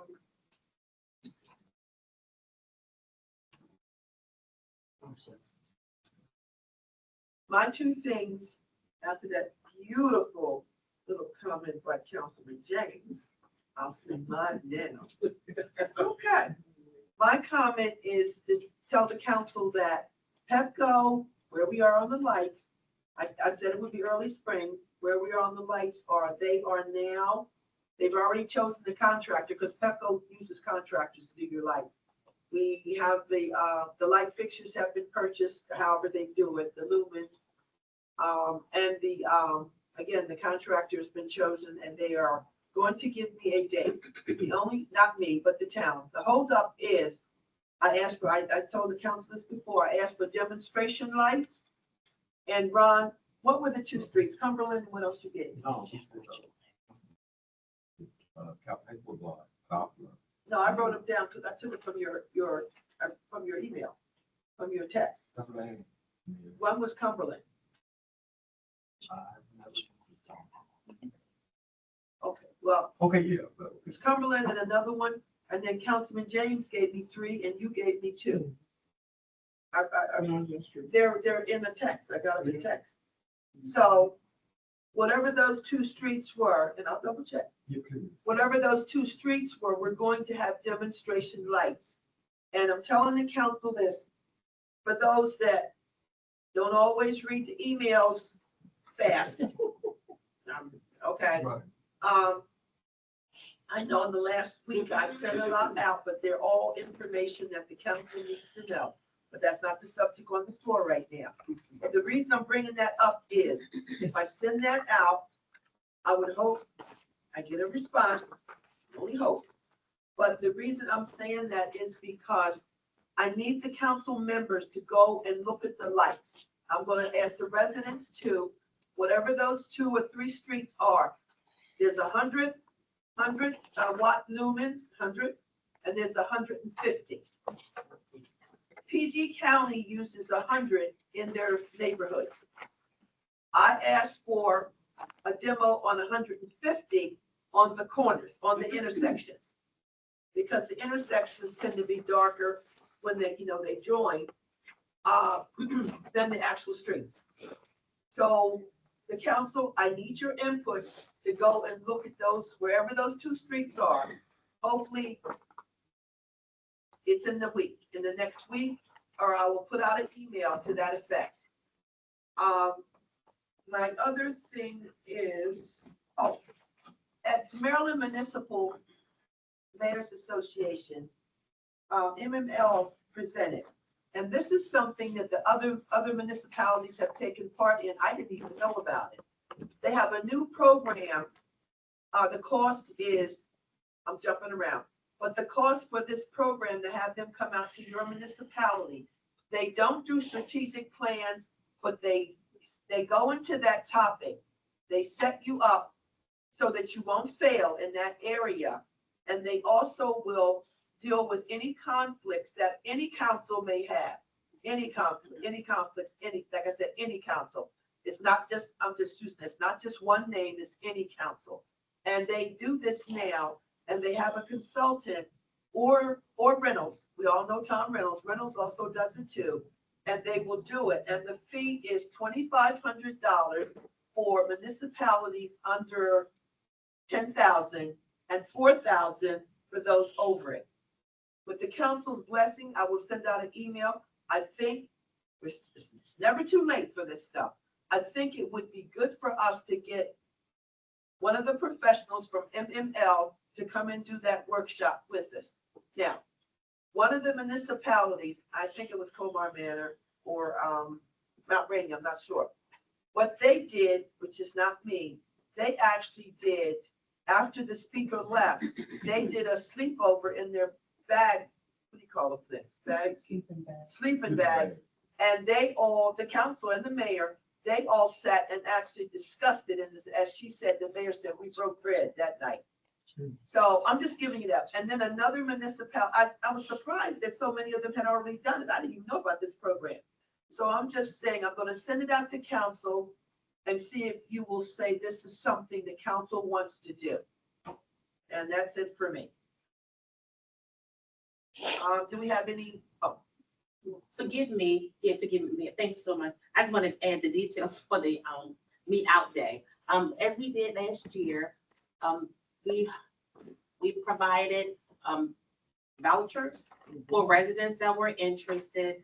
And I know there Councilmember James, Victor James, and Councilmember Amanda Anderson, they did support the effort last year. So I'm not sure if you are still interested in supporting that. Thank you. I appreciate it. And so we will be giving.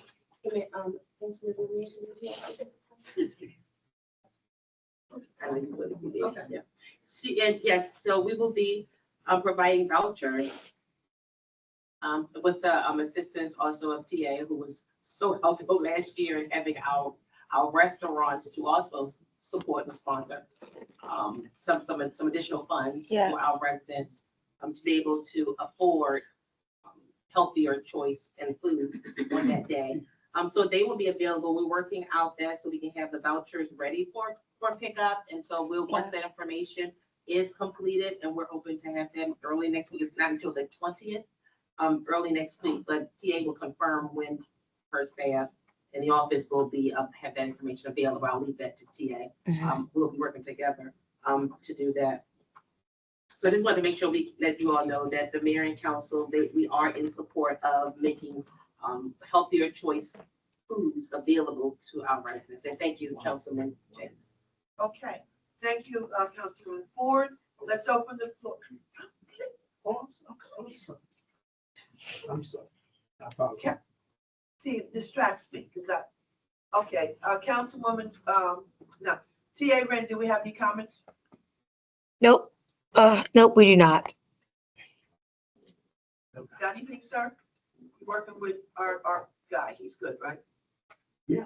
Okay, good. Yeah, Mr. Mike. Yeah, okay, awesome. Okay, well, thank you. Can I get a motion to close this meeting at 9:27? So moved. Councilmember Amanda? Yes, ma'am. I thought I was under the impression we were gonna do a closed session to finalize the candidates for the open position. We haven't gotten everybody's back yet. No, we're not done. We're not ready. That's why I sent that email out. Okay, can I get a motion to close? We'll try to get us a special meeting on that, Councilmember Amanda. Can I get a? So moved. So moved. Motion's on the floor. Okay, any nays on this? Meeting's closed. They weren't done. They were supposed to be done on Friday. I sent out a notice. That's why people started moving. They weren't done. Regular. Okay.